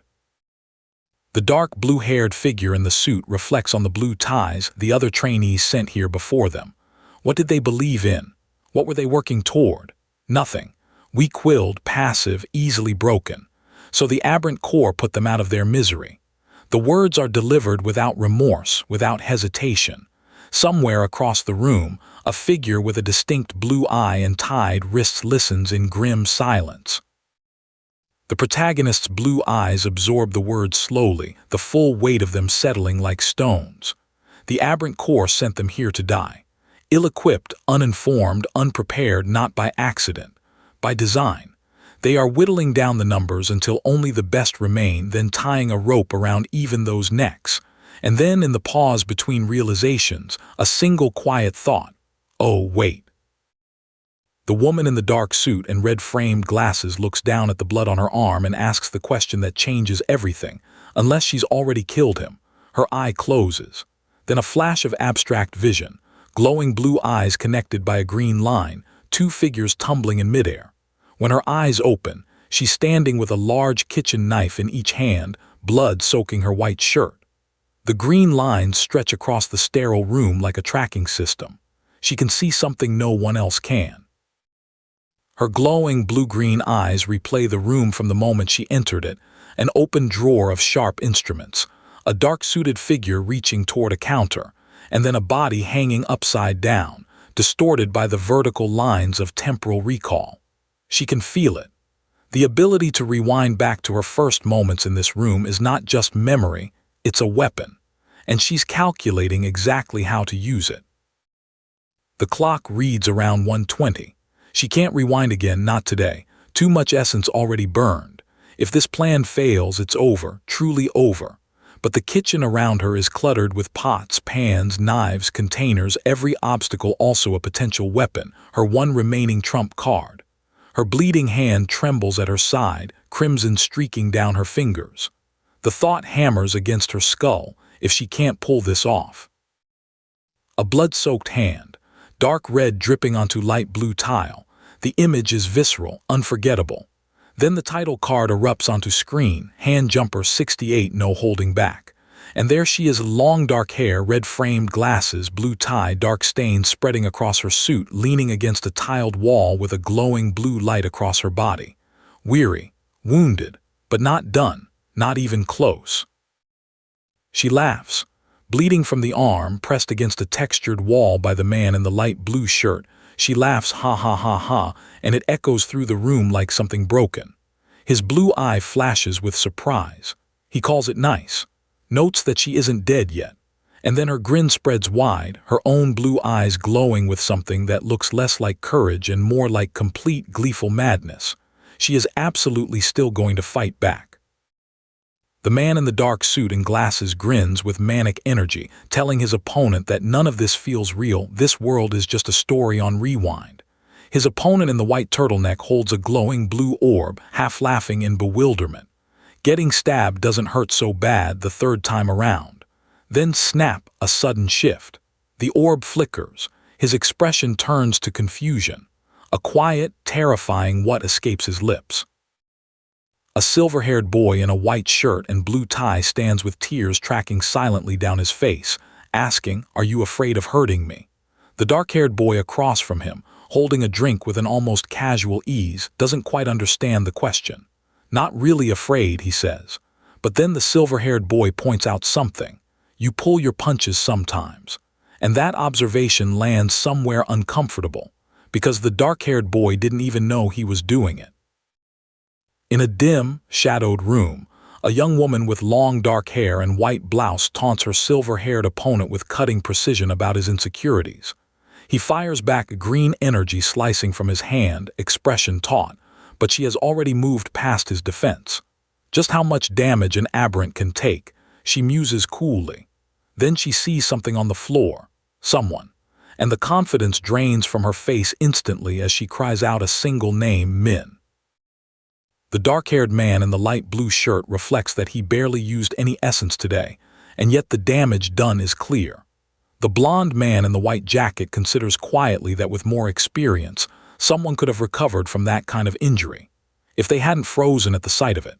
And the woman with the sinister grin behind red-framed glasses, blood still wet on her arm, states with chilling certainty that they would have been just fine. She already ran that calculation. Min sweats through his white shirt and blue tie, his face tight with anxiety as the pale-haired figure across from him, green eyes glowing, holding a dismembered arm like it's entirely normal, smirks and asks, "Why shouldn't you cut off your own arm?" Min sputters. The logic is horrifying, but the smirk doesn't waver, and Min realizes with creeping dread that the answer to his question is one he genuinely does not have. The dark-suited figure turns away, deep in thought, and voices the conflict aloud. It still feels wrong. Even if the other person can heal immediately, even if there's no lasting pain, something in him resists. But that resistance is the problem. The old rules are a cage. He is in a new game now. He turns back, eyes wide with a terrifying clarity. No pulling punches, no holding back. The old version of him is done. No pulling punches, no holding back. The long, dark-haired woman in the white blouse plants her declaration like a flag. Across the kitchen-like space filled with equipment and shadows, the young man in the suit moves with quiet precision, mentally drawing the blueprint for what comes next. He needs just one thing, a split-second advantage. A single moment before the enemy can react. TMP. His footstep echoes. The game has shifted entirely. Something simple, stupid, and effective. That's the strategy. A gray metal bucket slams down over the blonde-haired figure's head, TUNK, and in that one blinded, confused instant, what just happened? There's something on MY head, the cleaver falls. THWA. It drives through the blonde's hand and pins it to the surface, blood spraying, blue essence crackling around the wound like electricity. Brutal, precise, calculated. Crimson scissors fall sideways, and the truth is delivered with cold precision. Aberrants cannot regenerate detached limbs, only reattach them. Reattaching a bunch of severed fingers is a far more complicated process than reattaching a whole hand. He won't be able to hold his sword. A close-up reveals Min, white shirt, blue tie, eyes blazing with intense blue, clutching a document with trembling fingers, processing the full implication of what has been done to his opponent. She stands in the doorway, knife in hand, glasses glinting. 3 words in the narration box, no PULLING Then her hand grips the knife surrounded by heavy red splatters and drives it into the man's neck with a sound like torn silk, SHLICK. The impact is depicted against a stark red background, the victim reduced to black silhouette. No hesitation, no mercy. She meant every single word. 2 faces, 2 resolves. The short-haired man with striking blue eyes, blood already on his skin, and the young woman, long dark hair, glowing teal eyes, a red line slashed across her face, fist clenched so tight her knuckles could break. Both of them have arrived at the same destination through different roads. 3 words burn across the panel between them. No holding back. A young man raises a long implement against a burning sunset and brings it down, WHUD, the impact shuddering up through his arms. Sweat beads on his forehead. And then the memory surfaces. 2 women beaming at him, calling him their little star athlete, asking if he's competing in the tournament. A pastel-capped figure grins encouragingly from the sideline. But the young man's face in the present holds only the weight of expectations he's not sure he can carry. Was it all a lie? Min in a light turtleneck replays the memory of the new boy at the fencing gym, the foils clashing, the tap of a clean score, the white gear of 2 fighters in active combat. And the conclusion is impossible to soften. The new boy didn't just beat him. He totally trounced him. Not a single point. Min stands alone on a sidewalk afterward, staring down at his fencing case like it belongs to someone else entirely. A boy in a yellow shirt sniffs the air and freezes, because the figure approaching in the blue hoodie is Sunbi.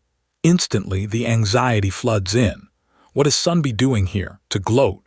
The dark-haired boy in the yellow shirt calls out the name in alarm, voice cracking. Sunbi remains completely calm, completely unreadable, and that calm, somehow, is the most terrifying thing in the room. After the match, the young man in the blue hoodie is practically glowing. That was an awesome duel, he says, a real challenge. He tells his opponent, the one with spiky dark green hair and the yellow shirt, that he's the strongest opponent he's ever faced. And the green-haired boy, sheepish and scratching the back of his head, asks quietly if he actually did well. The answer is enthusiastic. Yes, he was amazing. The rivalry has transformed into something else entirely. The young man in the blue hoodie looks down at his scattered belongings with bewilderment, awkwardly asking Sunbi's name again. And then the chapter title card hits like a thunderclap. Handjumper 69, a real monster. And instantly the tone annihilates the warmth that came before. A dark silhouette against a red background tears into its own neck, SHLICK, and then a close-up. Glowing blue eyes, blood splattered, a face twisted in agony. Something has gone catastrophically wrong. Min's eye fills the panel wide, blue, blazing with something between fury and terror. Then the industrial space. A metallic TNK. Two red silhouettes crashing together against a stark blue background, SCHLAK. And then Min himself, grabbed from behind by a shadowy assailant, blood darkening his collar as he chokes out KHH. But he doesn't fall. He raises the knife above his head with both hands, eyes igniting. And then stab and blood coats the metal surface. A kitchen cart drenched in blood. Two hands fighting for the same knife, one in a dark suit gripping the handle, one bare hand gripping the blade. Then Sunbi's sharp black suit, white shirt, blue tie, teal eyes blazing behind red-rimmed glasses, delivers a kick that sends the opponent in light gray flying backward, already bleeding from the torso. The opponent hits the floor gasping. How? One word. No answer yet. The young man in the black suit and glasses can barely believe what just came out of Sunbi's leg. There was so much power behind that kick. His breath is ragged with exertion. But the man with light blue hair across from him, face bruised, blood staining his shirt, hand pressed to his chest, isn't done reflecting. Just how much damage can an aberrant actually take? A dark figure looms in the background, silent. The question hangs in the air unanswered.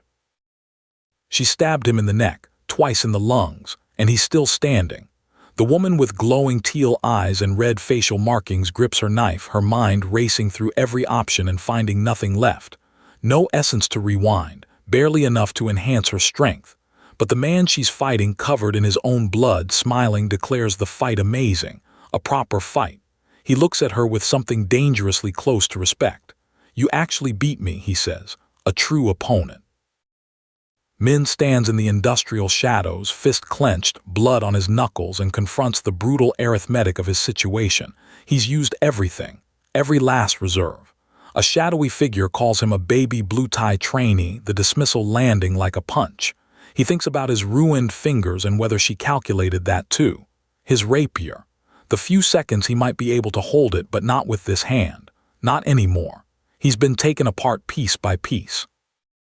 She stands over the confrontation with a bloodied knife and asks the only question that matters now. Well, what now? Her blue eyes are unnerving, something behind them that isn't quite sane anymore. Somewhere in the dialogue, a new thread surfaces. A time of death, 3:01 p.m., a fatal blow entering through the back and exiting through the chest in an empty park. And then the most dangerous question yet, you're not working alone. Where is your partner?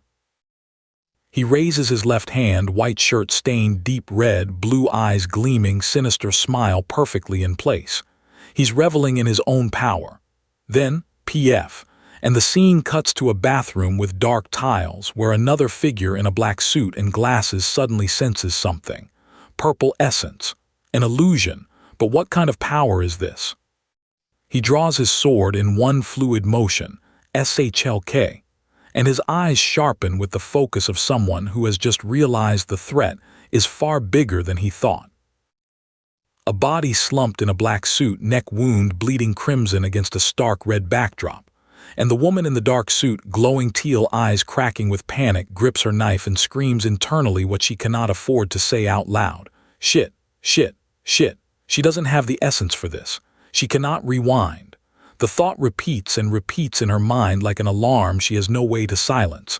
She is cornered, alone, and the room offers her nothing.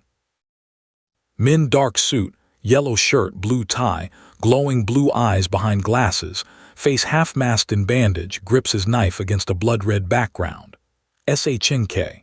Blood spurts violently from a wound in his back as he struck, but he doesn't stop. He whirls a slender rod through the air with battered, desperate defiance. Dark-trousered feet flee with TP-TP sounds. And then Min slumps against the wall, eyes closed, the knife still clutched in his hand as a THD echoes through the silence. Light blue eyes scan the blood-stained kitchen, calculating. He presses his back against the wall, no attack from behind. But the logic fails the moment a knife punches into his back anyway, carried by a burst of purple energy. Teleportation. No. Purple essence warps light and perception illusions, not teleportation, not transformation. But if the attacker can be completely unseen, why were their arm and knife visible during the strike?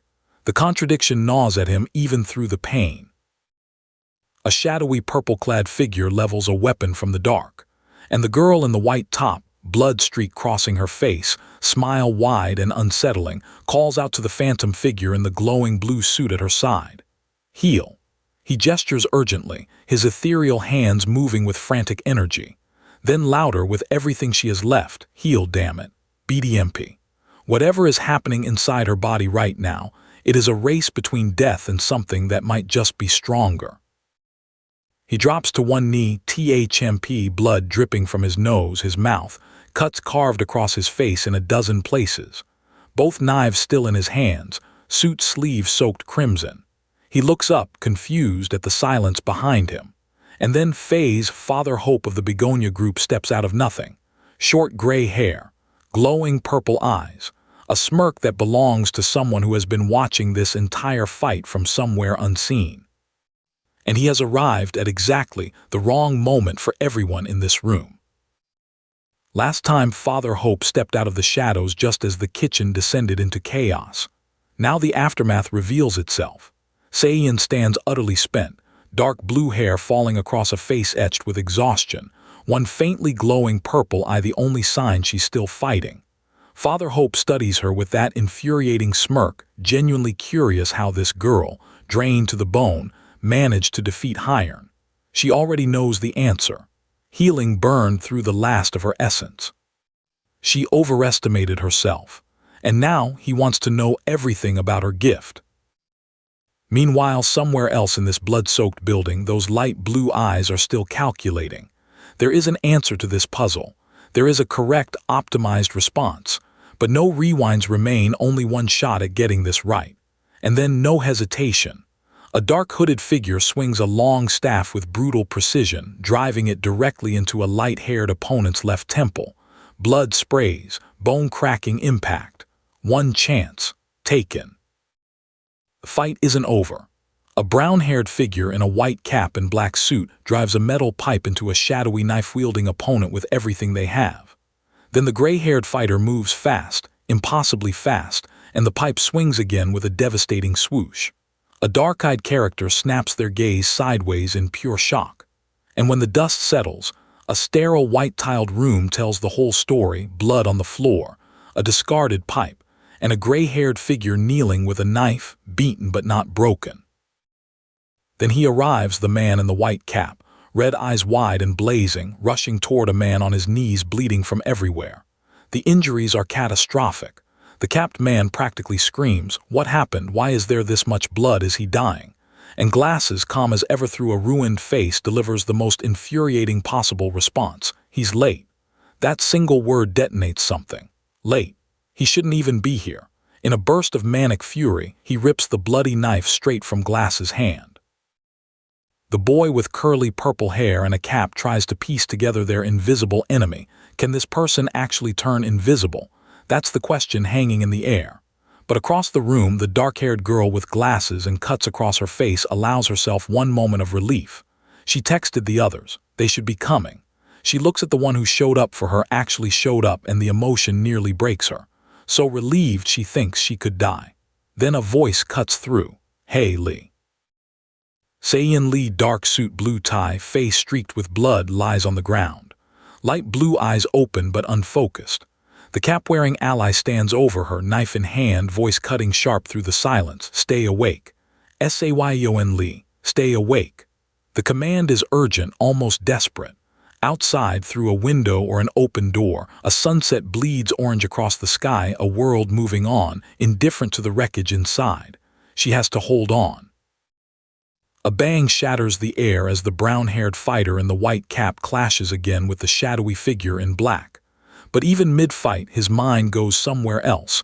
A moment of hesitation already lived, already lost. The moment he hesitated, he had already lost. It echoes like a verdict. But he made himself a promise, and that promise is the thing keeping his arms swinging, his body moving forward through the chaos. A flashback, or maybe a memory that won't stop repeating. A curly-haired man in an orange sweater holding a book called The Name of Evil gets warned by a dark-haired woman with a smirk. Don't get involved. Don't get involved. All you do is invite trouble. Those words echo against the image of blood-stained hands. And then the boy in the white cap drives a knife and stab, the word printed like a wound across the panel. He got involved. He always gets involved. The purple-haired boy moves through the blood-stained room with measured dread, asking the silence, "Are you still in here?" The invisible attacker, no sound, no footsteps, and the pale-haired figure holding a syringe considers the situation with cold precision. She's clinging to her gift, targeting it somehow. Unhygienic, they mutter. The boy realizes the trap. The room is completely silent now. Every step he takes will be heard. Logic says retreat. But logic and survival aren't always the same thing in this world. A memory surfaces, or the ghost of one. Back then, the girl with the glasses did something to Hiroshi that still hasn't been processed. The dark-haired man in the blood-stained gray shirt stands still, wrapped in a faint purple haze, eyes somewhere far away. A woman with light purple hair lingers at the edges of his thoughts, calm where everything else is chaos. And then clatter. Something falls in the kitchen. The memory breaks. Reality reasserts itself, violent and immediate. The brown-haired fighter levels a gun at the pale-skinned man with the eye patch and glowing purple eyes and pulls the trigger. But the bullet doesn't pierce through. The enemy announces it with shock, not fear, shock. Like it's a surprise to him, too. Then the grappling begins, fierce and desperate, ties askew, limbs locked. And then grab, a hand seizes the fighter's arm, blood visible, the danger sudden and absolute. This opponent is something different. And here he is. Ryujin Kang, cell 4, messy gray hair, sharp eyes, black tank top, blue jeans, crashing into the fight like a force of nature. The sound effect PLK tears through the air as he strikes. Blood on hands. A label appears like a case file being opened. Gift. And then the reveal that changes everything about this confrontation, blood manipulation. Ryujin Kang doesn't just fight, he weaponizes what's already been spilled. The light gray-haired man is on the back foot now, blood staining his face and neck, blade still in hand, but the momentum has shifted. And Ryujin Kang stares back at him with that blue baseball cap, curly purple hair and eyes glowing burning red. The gift is confirmed. Blood manipulation. The blood already on the floor, on the walls, on their hands, all of it is now a weapon in Ryujin's arsenal. The light gray-haired man just realized he's been standing in a minefield the whole time. Father Hope, the gray-haired leader with glowing purple eyes, processes what just happened. She stabbed him, with her own blood. He announces it in disbelief, then spits out one word, dissolve. And he begins to fade, phasing out, suit dissolving into shadow as the person in the cap watches, eyes tracking every shift. The blood splattered on walls and floor pulses with something unnatural. A man who can walk through reality itself is suddenly not the most terrifying person in this room. Father Hope dashes, moving in a blur of purple light, but Ryujin is already tracking him, one finger leveled like a gun. A burst of SHF as blood launches from his palm. Then bang. Then POW, the beam of crimson energy catches the gray-suited figure dead in the chest. Father Hope of the Begonia group crashes to the ground with a thunderous WHUD, blood splattering across the floor. Soft footsteps follow. The man who stepped out of nothing has been put back into the ground. Ryujin stands over the fallen man, light-colored hair visible beneath his boots, a pool of blood spreading across white tile. His right hand is soaked. His right eye burns red. And then, slow and deliberate, he speaks just one word, up. Not a question, not a threat, a command. His bloodied hand smears across a pale surface. The splatter of fresh blood echoes in the silence. The sly smile on his face says everything. Ryujin Kang is not done with this man yet. Father Hope, still somehow standing, delivers his professional assessment. He's seen many gifts in his long life, but never one allowing an aberrant to manipulate their own blood. A power this versatile. His purple eyes glow with something close to admiration. But Ryujin doesn't want admiration. He cuts back, and you're using it on behalf of the aberrant core against your own kind. The accusation lands like a blow. Father Hope calls it traitorous. Ryujin's expression doesn't change. Ryujin lays it out simply. Debts owed, debts paid. If you're an aberrant living outside the system, you know how important that code is. A tall figure with long blue hair listens, serious and still. But then the scene shifts, a warm dining room, a boy in a yellow sweater and glasses smiling across a table at a girl in blue, food between them, laughter implied. And the contrast is devastating. In their world, aberrants can't go to police, can't go to courts, because in those systems, they aren't really people, so they make their own rules. The warmth continues, a girl in a blue hoodie and glasses playing a guessing game with pure animated joy, declaring BZZZZT. Wrong, wrong and scary, to a cheerful boy in yellow. A woman with long dark hair smiles from the table, warm and steady. Then the boy with glasses wins the round, ding ding ding, correct. And everyone reacts in their own perfect way. Someone suggests the answer is simply, because you're nice. And a brown-haired girl watches with mock disapproval that barely hides a smile. For one moment, this world is just people. Back to darkness. Ryujin Kang, dominant and menacing, delivering the verdict of his world. DEBTSOWED. A girl in black with a red scarf, young, vulnerable, responds. DEBTS paid. Ryujin fades behind the words, a ghost of himself against the black background. And then the philosophy of their violent existence is summed up in one line. That's what makes our world go round. Ryujin smirks beneath his baseball cap. He didn't choose this world. He just learned how to survive it. A dark eye ignites burning, furious red. Because on the ground in a dark suit and blue tie is a woman, heavily injured, blood across her face and hands. She might not be breathing. Ryujin turns to the gray-haired antagonist and demands to know who did this. Father Hope smiles calmly and confirms it was him. Who else would it be? The sound SHK cuts the air, a foot in a pool of blood. And then Father Hope's confident expression shatters, his purple eyes blown wide as something unseen strikes back. The standoff reshapes itself. The capped figure warns the gray-haired man he's no real threat, and mentions Sayeon would have at least taken something out of him. A friend from the Begonia group. The silver-haired man with the sinister smile interjects, in their line of work, they always travel in pairs. And now one of those pairs is out of commission, drained of essence, taken down by a girl nobody expected. The woman in the dark coat listens, struggling to believe they actually won against someone this formidable. The dark-haired figure in the suit and blue tie looks directly at the light-haired enemy and asks quietly, dangerously, "Will you be arresting me now?"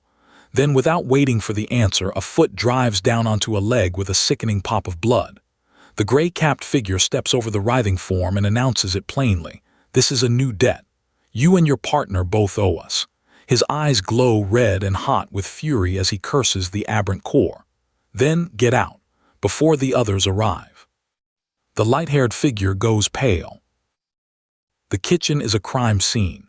The dark-haired man with the baseball cap and glowing red eyes stands amid the wreckage, knife in hand, and calls out, "Hey, glasses."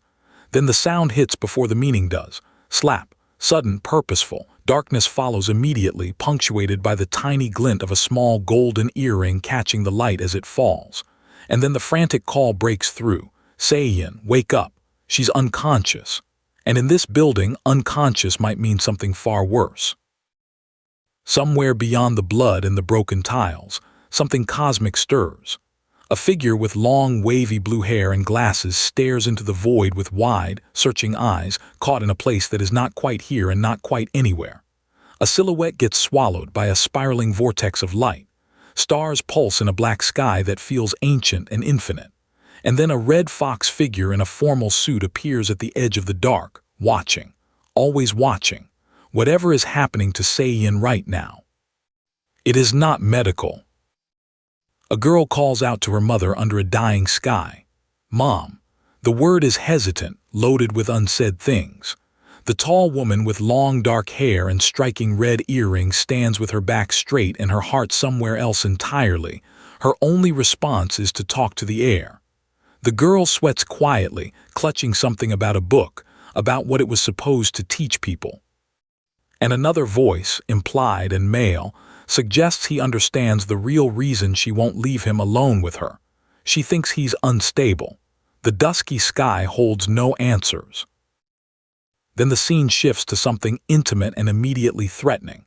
A dark-haired figure in a casual shirt and vest draws Salmon close. "Oh, Salmon, my sweet girl," a tender embrace, a soft voice. But the next words cut straight through the warmth like a blade. If he wanted to hurt Sayeon, there is not a single thing Salmon could do to stop him. The blurred foliage behind them makes the setting look almost peaceful. It is not peaceful. It is a warning wrapped in an embrace. Sayeon's wide eye catches a partial glimpse of a dark suit before the world stops making sense. One moment she is in the building, the next, she is falling into a star-filled void, her silhouette swallowed by a glowing concentric spiral that rotates like a door being opened from the other side. She lands somewhere earthy and ancient, ringed walls curving around her, a strange circular structure below. This is, she thinks, trying to orient herself. But there is no orientation here. Only the ground beneath her hands, and the feeling that something enormous is watching. The blue-haired figure with glasses, somewhere inside the well, he says, looking around with genuine confusion at the swirling cosmic dark. Then the suited man in black steps forward with a statement that lands like a stone in still water. He was expecting the blue-haired figure to kill. The boy was at his mercy. All it would have taken was a little more lethal intent. The blue-haired figure doesn't know what this thing is. And the entity responds to that uncertainty with the most unsettling reaction possible: pure, delighted fascination. A boy in a black suit and glasses runs across a sunbright grassy field startled, hands up, looking back at someone unseen. Someone asks him if he's nervous for tomorrow. He says no, posture confident even as something behind his eyes suggests otherwise. A younger boy nearby holds a bow and talks about archery practice, cheerful and uncomplicated. The contrast between that open blue sky and what we know is coming feels like a cruelty.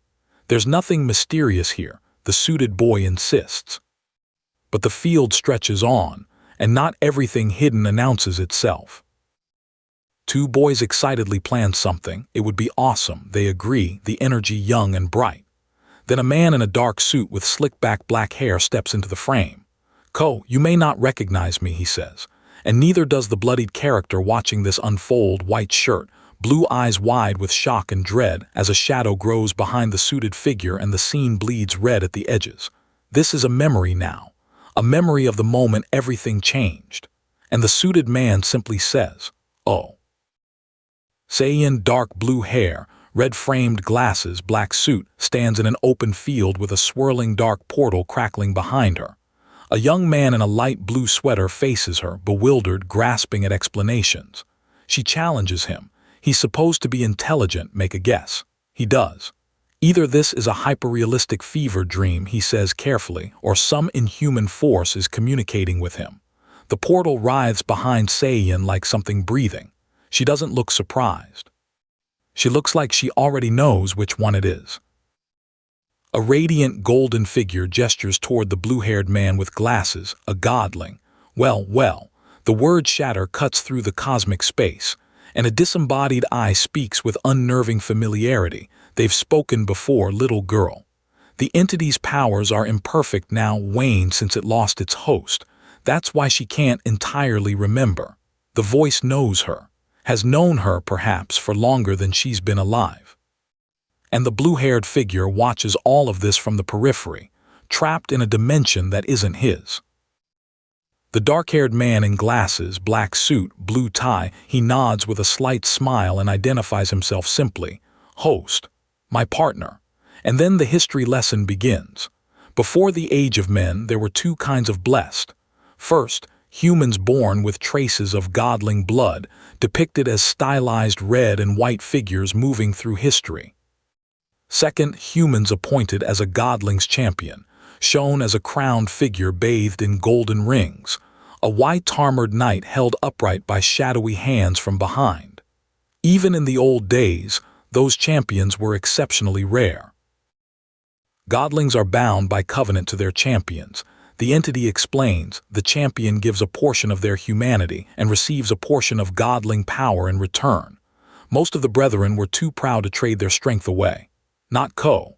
He chose many champions across the eons, traced away most of his power and received so much humanity in return. The young man in glasses listens with contemplative focus. And then a tender image surfaces, Ko's last champion. A woman with brown hair and a red sweater held close, my last champion. The young man in the light blue sweater listens as the blue-haired figure with glasses delivers the bombshell. Aberrants are either born one or made one, destined to be a Godling's champion. And then the question that stops everything. Did he say that his mother wasn't born an aberrant? The word hangs in the dark space between them, red and black gradients pressing in from all sides. An ominous black shape rises at the bottom of the frame. No, he can't have heard that right. Because if it's true, nothing about his life means what he thought it did. The cosmic entity turns its full attention to Sayeon Lee. It gave its blessing once, and that same blessing flows through Sayeon's veins right now, inherited through her mother, running like fire in her blood. It made the first recipient one of the most powerful beings in this sickly world. Now it offers that same amplification to Sayeon. The abstract eye pulses. The dark silhouette of Sayeon stands perfectly still. And then the question lands like a gauntlet thrown at her feet. Does power not entice you, Sayeon Lee? Shattered glass textures fracture across the panels, light breaking into dark. The entity's voice repeats its offer. Does power not entice you, Sayeon Lee? Would you not like to be its new champion? A blue-tinted figure in a dark suit stands with a swirling void where its head should be, identity erased, presence absolute. And then a title card, Hand Jumper, Chapter 73. The Girl and the Devil. The red fox in the suit watches from the margins. And the question still hangs unanswered in the air. In another chamber of this same impossible space, a different conversation is happening. A figure in a black suit stands with their back to us, composure absolute. An unseen voice asks about a champion. The bearded man in elaborate golden robes looks up with wide, stunned eyes me, as if the concept is inconceivable, and a woman in a patterned kimono, red fan in hand, reacts with quiet certainty. It must have been heralding your arrival. Multiple threads, multiple players. And Ko has been connecting them all. A flashback or a wound in memory. A desperate figure with long dark hair, face bloodied, clothes destroyed, reaching out with both hands and offering everything, anything. I'll do anything. Give me power and I'll give you all that I am. Back in the present, the blue-haired figure in glasses and dark suit tries to process what's being offered to Sayeon. Making someone a champion, isn't that just making an ordinary person an aberrant? But he catches himself. He's not an ordinary person. He already has a gift, so what does that make him? The entity explains the limitation clearly. It cannot override another Godling's blessing. All its previous champions were unblessed humans, because granting power to someone already carrying another Godling's mark is impossible. But Sayeon's blessing came directly from Ko's own lineage, inherited from her mother, which means the rules are different for her. If she desires it, the entity can amplify the power she already has. Blue energy swirls around Sayeon in her red dress, hand outstretched, listening. The offer is real, and the cost hasn't been stated yet. Cut to the training hall.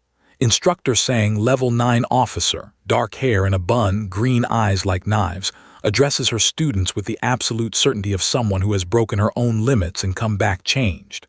Without regularly pushing your essence to its edges, she tells them, "You will never know what you're truly capable of. Push yourself to the brink. The more you strain, the better." A glowing blue crystal rests in an elegant hand. A blonde student smiles supportively. And two others, silver-haired and brown-haired, listen with the focus of people who understand the stakes. But in the gymnasium, the reality of those words hits differently. A figure with short dark hair sits on the floor in a gray shirt and shorts, arm bandaged, breath ragged and uneven. It doesn't matter what they do. The 60-second mark won't come through practice alone. They've hit a plateau. They can feel it, the ceiling pressing down. They knew it would happen, they think bitterly. Athletes improve, but never infinitely. Humans have limits. The clock on the wall keeps ticking. And 60 seconds has never felt so impossibly far away. The bloodied face from the flashback returns, desperate, dark-haired, staring at those 60 looming seconds like they are a sentence. If only they could go back, even one moment. The things they could undo. A silhouetted figure stands before a swirling vortex, the visual language of choice and sacrifice. But the rational mind resists. This is too good to be true. The entity in the suit with glasses observes the thought spiral with detached interest. Becoming a champion always costs something. The real question is whether the cost has already been decided without asking. The entity speaks with the weight of something that has never known urgency. It exists on a higher order. This world, all of it, is insufficient to satisfy its appetite. It has watched millennia pass, witnessed the greatest tragedies, tasted life's sweetest moments. A glowing hand weeps, ancient eyes float in the dark, and the phrase that follows lands like an anchor again and again. It can experience all of it endlessly, but it cannot feel, not truly. That is why it wants a champion. That is what it actually wants. Time holds no meaning to it. It never has, but it means everything to you.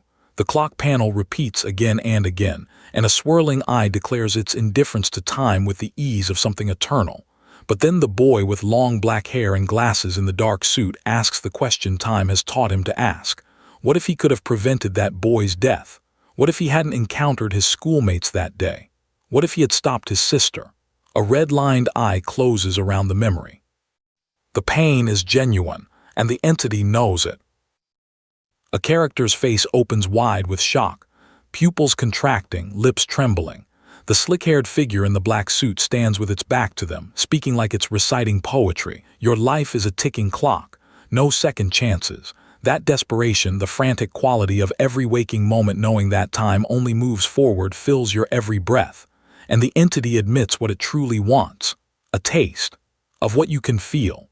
The swirling gray mist curls around a floating eye. This thing doesn't want power, it wants to feel alive. And then the accusation that has been building since the beginning finally erupts. The dark-haired figure in glasses clutches their chest. For as long as he can remember, his mother felt Ko was something pretending to be human. You made her that way. You made all of us unhappy. Him and Salmon both. The rage builds into something manic, eyes flickering red, face twisting between grief and fury. They could have been all right. They could have been normal. But Ko was there, threading through their family like a disease. You're no god, he screams into the abstract dark. You're some kind of devil. The entity shifts its gaze and makes a calculated observation.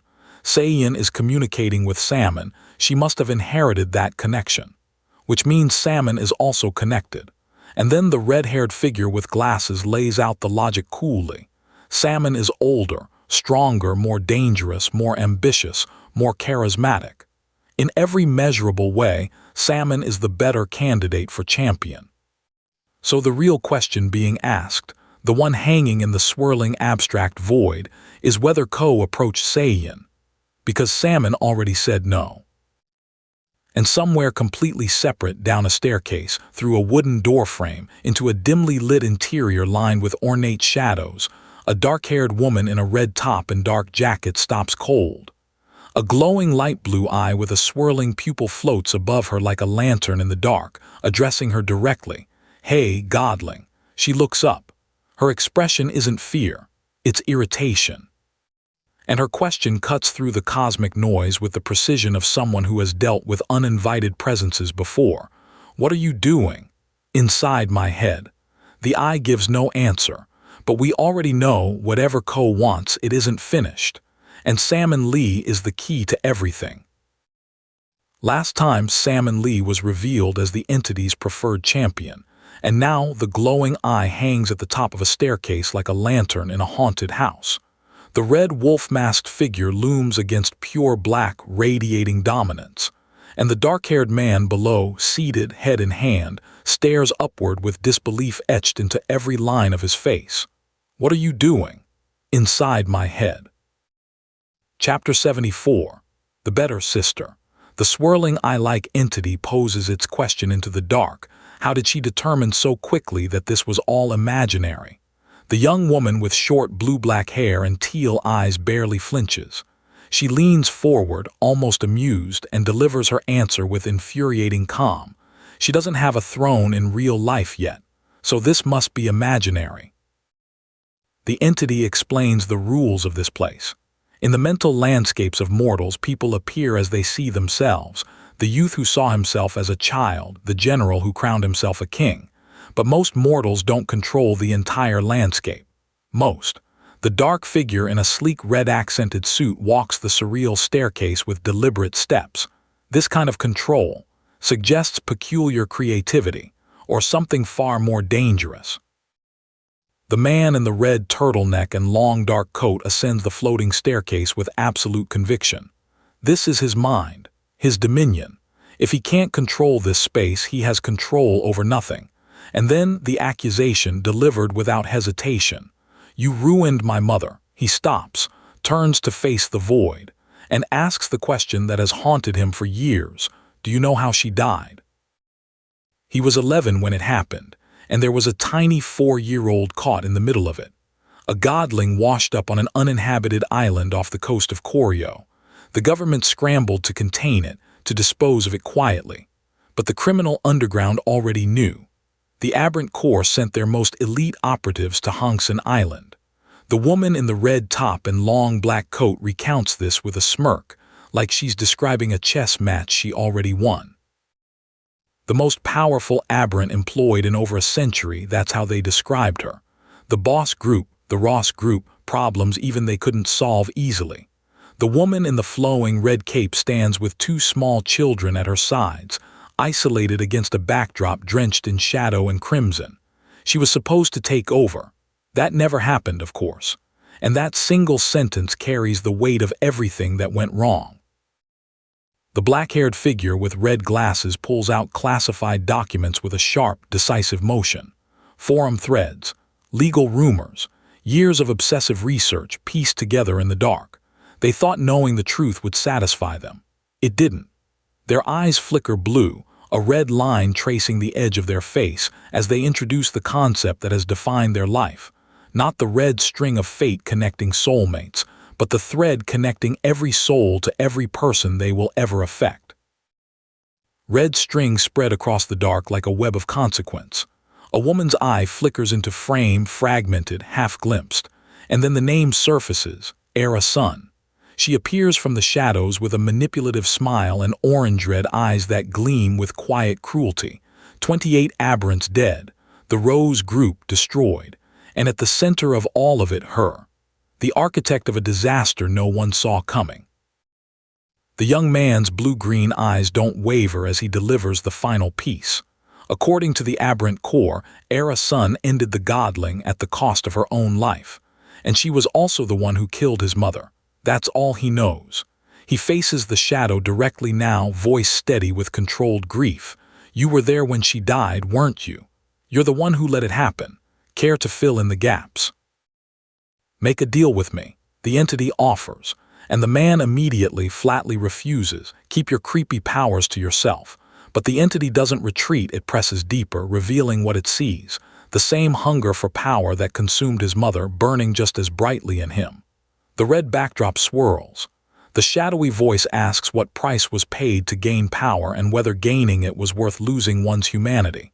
The man's jaw tightens. He has no easy answer. The dark-haired figure with piercing blue eyes makes their position clear. Power exists for one reason only, to protect what you love. Without love, without humanity, everything loses meaning. Then the entity drops a question like a match into gasoline. Would your sister say the same? The blue eyes go wide. The void behind them erupts in red and blue, and the response comes out not as words but as a demand. The hell did you just say? The entity is calm where he is volcanic. Yes, it considered the sister, but she is not an ideal candidate, not yet. That could change. The voice continues and the implication lands like a blade. For all his talk of love, does he not see what his beloved sister is becoming? The man in the tailored black suit stands frozen against swirling darkness, the accusation hollowing him out. Is this all that's left for him? No one can breathe in this space. He can't relate to anyone.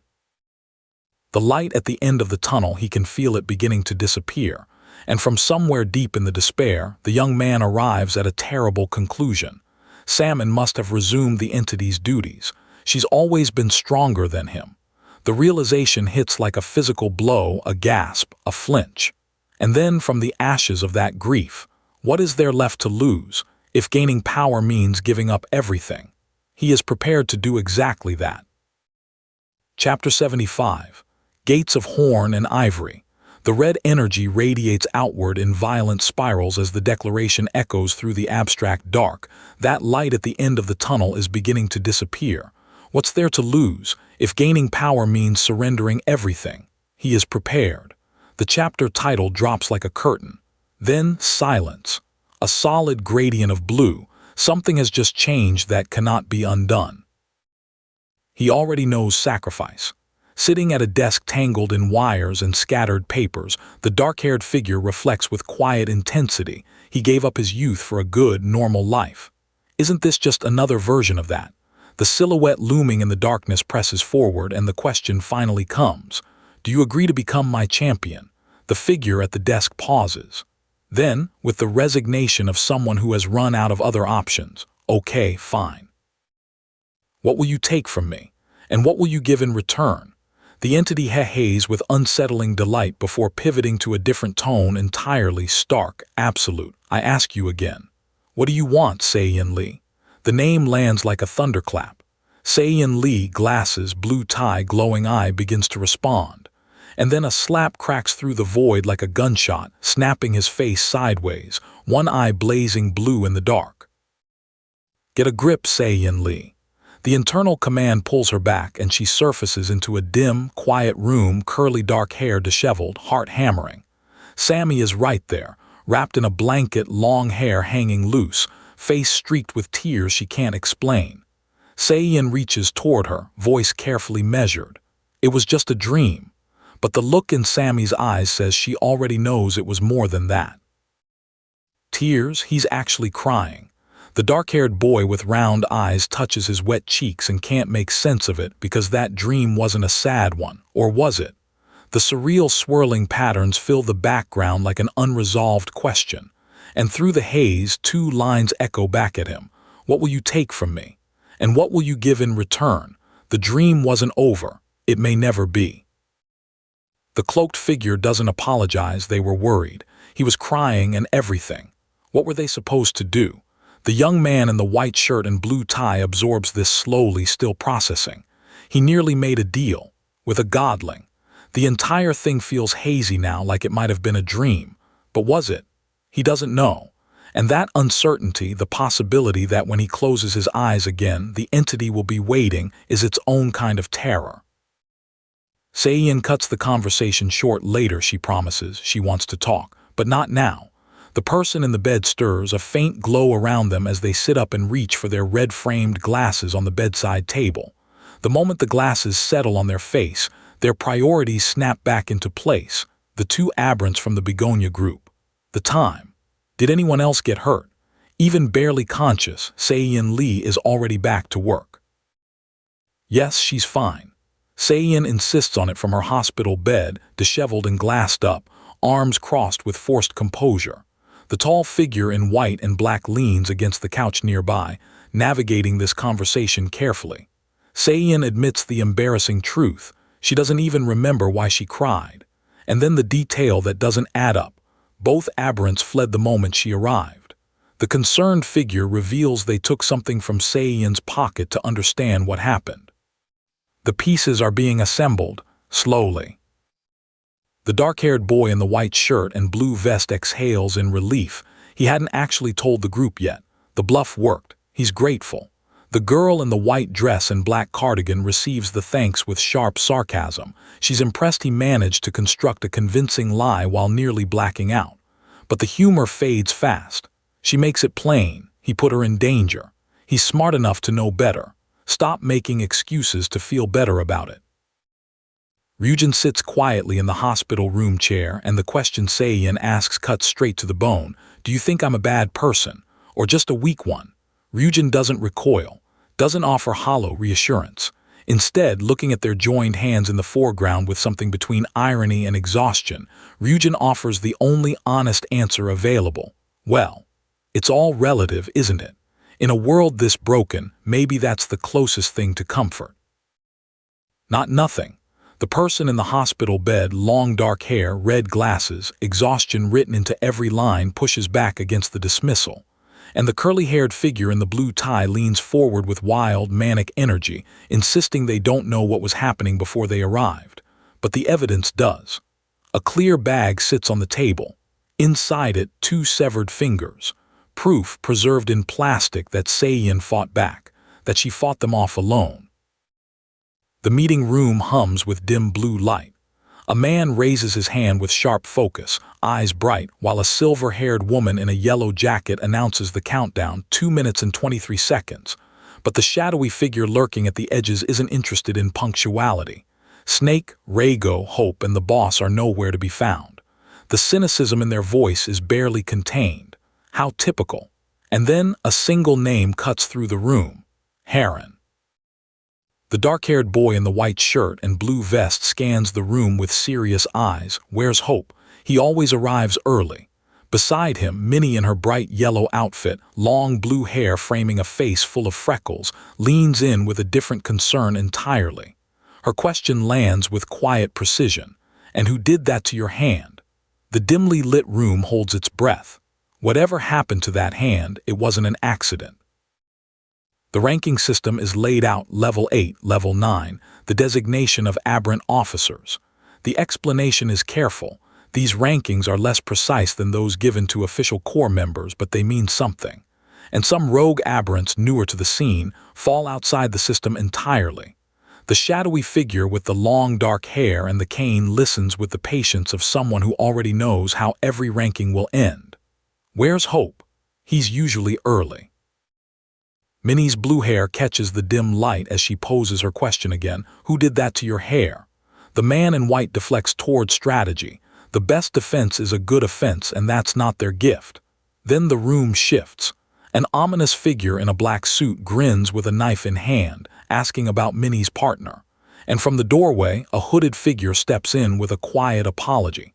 The atmosphere tilts from tense to something closer to dangerous. Father Hope enters the meeting room, tall, silver-haired, purple-eyed, radiating the particular calm of someone who is always 3 steps ahead. He takes the blame for Heron's silence, explaining that he told Heron to hold his tongue when unarmed. The black-haired boy with blue eyes narrows his gaze, so that Hope could speak for him instead. Sly old snake. Father Hope laughs softly. The tension eases just slightly, but the question of who else is still missing hangs over the table like smoke. 30 minutes late, and they arrive like they own the room. The figure with the purple-blue hair bursts in with a grin and a "Hey babes," thrilled to be back in the country. Another follows with composed apologies and a claim of best efforts. The woman with long blue hair and the yellow coat looks distinctly unimpressed. like clockwork. But despite the frustration, everyone is finally present. Team Strike is assembled. Whatever comes next begins now. The silver-haired woman playfully tugs Butcher's cheek to wake him up. The meeting is starting. Butcher, messy dark hair, red jacket, absolutely done with all of this, yawns and mutters that it's about time. His level 8 designation marks him as Team Knight. The room settles as everyone is confirmed present.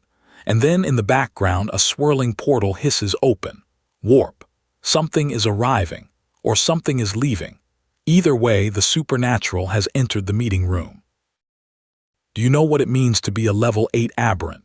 The serious man in white asks it like a teacher setting a trap. The answer comes with weight. They are the strongest of their kind. They are the closest thing that exists to Godlings. The balcony frames a dramatic sunset as the conversation sharpens, and then a shadowy female figure with red-tinted eyes fills the final panel, watching. Always watching. Whatever is being planned here, it requires the most powerful weapons available. Sarah Lee, the Sea Wolf's dead successor, and she introduces herself with the quiet confidence of someone who was never supposed to survive. Heron leans forward with his question, what do all these allies have in common? Sarah Lee lets the answer build before delivering it. At full essence, Penrose, the head of the Begonias, red hair and purple eyes smoldering with controlled menace, completes the thought. They are functionally invincible. The room does not breathe. Ladies and gentlemen, Penrose won't keep them long. Rarog and Snake have just returned from a half-year operation in Ruthenia. The charming purple-haired figure addresses the room, but the atmosphere is anything but casual. A blue-haired character asks the question, eating at everyone. How do you fight someone who bends reality itself? The boss's essence is violet trickery of the senses. Sight, sound, touch, taste, smell. All of it rewritten at will. Strategy diagrams fill the background in red. This isn't a briefing, it's a warning. The gift can manipulate all 5 senses: sight, hearing, smell, taste, even touch. Heron, in his high-necked white top, processes this internally, mind racing backward. When did this person even enter the room? They were found washed up on Jeju Island's beaches. Their existence was kept secret. Until it wasn't. Is there any way to counter a power that controls your entire perception of reality? And then Penrose speaks directly to Heron, about the Godling, about the infiltration, about everything he and Hope were sent to discover. Heron startles. Why, yes, sir. Hope has already reported. The purple-eyed figure in shadow delivers this with no visible emotion that Heron and Hope eradicated a cell of trainees. The men in black suits exchange careful looks. The aberrant elite corps had those trainees collaborating with them, purpose undisclosed. But it's been some time since that event. Has anything else happened of note? The question hangs. And then a hand grips a weapon. Sparks fly. Something is about to answer that question violently. No, nothing important has happened. The fist clenches beneath the table, the sound effect of that single clench more honest than any spoken word. Isol Kim stands with his back to the whiteboard, light brown hair, dark suit, blue tie, the very picture of composed professionalism. He turns slowly, finger to chin, expression perfectly controlled. But that fist tells a completely different story. He knows something. And he has decided, for now, that no one else will. Trainee Tiho Jeon of Cell 3, the introduction is formal, professional, almost rehearsed. Then the mask drops. Short blonde hair, dark intense eyes, the phone pressed hard against his ear. Tiho demands to know where Lee is. The anger rises fast and burns clean. Get your ass over to the factory. The yellow background flares behind him like an alarm. And the chapter title drops into the silence. Hand Jumper 77 Bloodlust. Whatever is happening at that factory, it cannot wait. Outside a sports stadium at night, the group scrambles. Kang is on the phone, but he shouldn't be. The dark-haired boy in the black suit rounds on him immediately. This is against regulations. Only the cell leader is supposed to hold the phone. But Ryujin has the phone. Why does Ryujin have the phone? The pink-haired girl's face is tight with worry, thinking of Sayeon and Ryujin, wondering if they're already in trouble. And somewhere at the bottom of the frame, someone smirks. Because to them, the chaos is almost funny. Min sighs, heavy bone deep. He picks up the call, Kang, hello, and gets nothing but dead air. The pink-haired woman with the twin buns stares at him flatly. Weren't you listening? She already hung up. The brown-haired man doesn't wait for debate. He's heard enough. They're going to the factory with Sayeon. He's already walking. Min watches him go, then makes his own decision. The sigh is over. It's time to move. Min, the blonde's voice cracks with nerves as he spins around, searching. But the feet walking away in the next panel tell him everything. Min is already gone. The panic sets in. He tugs his tie, starts running. Outside the venue, a gray-haired figure in a suit stands over a seated, visibly distressed companion, drink in hand, distinctly unamused. Where the hell did they go? They were gone 3 minutes. The seated figure looks like they've been through something. Whatever is happening, it's already started. Taeho-jeon faces the man in the black beanie with the mischievous grin, and for a moment the tension almost softens into something real. Let me explain what's going on, the man says. My team isn't normal. Taeho absorbs this with the steadiness of someone who has already run the numbers. I've always known that. It's not a revelation. It's a confirmation. And the swoosh in the air between them suggests that whatever comes next, it's already in motion. Kang is in the gym, breathless and wide-eyed. She put so much essence into that punch, it would have rearranged his face if he hadn't moved in time. He dodges a kick in the flashback and can barely believe it. How has she improved this fast? He watches her footwork almost despite himself and lets the compliment slip out. Nice footwork, Savior. There's fear in his voice, but underneath it's something that might be respect. Thanks, Isol, the black-haired boy with glasses smiles, relief cooling the sweat on his face. Taehwa, all brown-haired energy, throws double thumbs up and suggests they go for it after the house. And then it breaks. A wham so forceful it reads like a physical impact. The accusation follows, that selfish bitch, as the pink-haired girl stares at a slick-back figure in a dark suit, her face crumpling. And underneath all of it, the thing they haven't said aloud yet. Aberrants from the Begonia group are at the factory. The debate fractures along personal fault lines. The blonde boy in the dark suit is furious. She did it on purpose. She cheated them. That was deliberate. The pink-haired girl hits back harder. Are you stupid, naive, or just a flat-out liar? A nervous brunette tries to pump the brakes. They don't know the full story. Not yet. The room crackles with accusation and betrayal, each person calculating how much to believe, how much to protect, and who exactly they're fighting for. Taeho is adamant they damn near killed her. The silver-haired man pushes back, steady as stone. Sayeon didn't have a single scratch on her when he confirmed with Ryuji. She passed out, that's it. Taeho isn't buying it. And the blonde in the vested suit delivers the killing blow to that argument with a smirk. Ryuji? Meh. Maybe. The mockery stings. The tension doesn't ease. If anything, the disbelief in the room just doubled. Seon, Kang's expression says everything. The idea of her laying a finger on the Begonia group is absurd. The shadowy figure in the suit agrees with cutting disdain. Her stupidity nearly got her killed. And then Taeho, brown-haired, suited with the energy of someone who has timed his interruptions perfectly, starts clapping. Very nice. The sarcasm lands like a slap. But in the corner of the frame, someone's eyes are wide and glassy and green, tears threatening. The humor is a wall. And behind it, something is breaking. The silver-haired figure twitches, a bead of sweat, a flash of something behind the composure. The young boy with the messy brown hair stares with wide, fearful eyes. And then the narration pulls back to explain what they're all feeling without knowing it. An aberrant's aura is a mirror of their emotional state. A happy person's aura light as gauze, a raging person's chaotic vortices, but someone without strong emotion projects almost nothing at all, a near-invisible presence. And that emptiness has its own kind of terror. Min has never sensed an aura like this. He has never sensed anything like this, period. What radiates from his teammate is overwhelming, a crushing certainty, an absolute focus, power compressed into a single terrible point. And underneath all of it, something else, something primal. Min's eyes go wide as recognition hits him like a freight train. This is bloodlust, pure and undiluted. And if he doesn't do something right now, his teammate is going to kill Tiho. Chapter 78. Why Her? The stylized red fox on the credits page gives way to something far more fragile: white, silver-white hair cascading over pale features, light blue eyes swimming with tears they can barely hold back. A faint scar marks their temple. In their hands, a crumpled cloth stained dark with blood. And then someone holds up a phone. Look what the school posted. White's teary gaze drops to the screen. Whatever is on that phone has just changed everything. Last time, White stood trembling, staring at a phone screen that changed everything. But now we cut somewhere else entirely.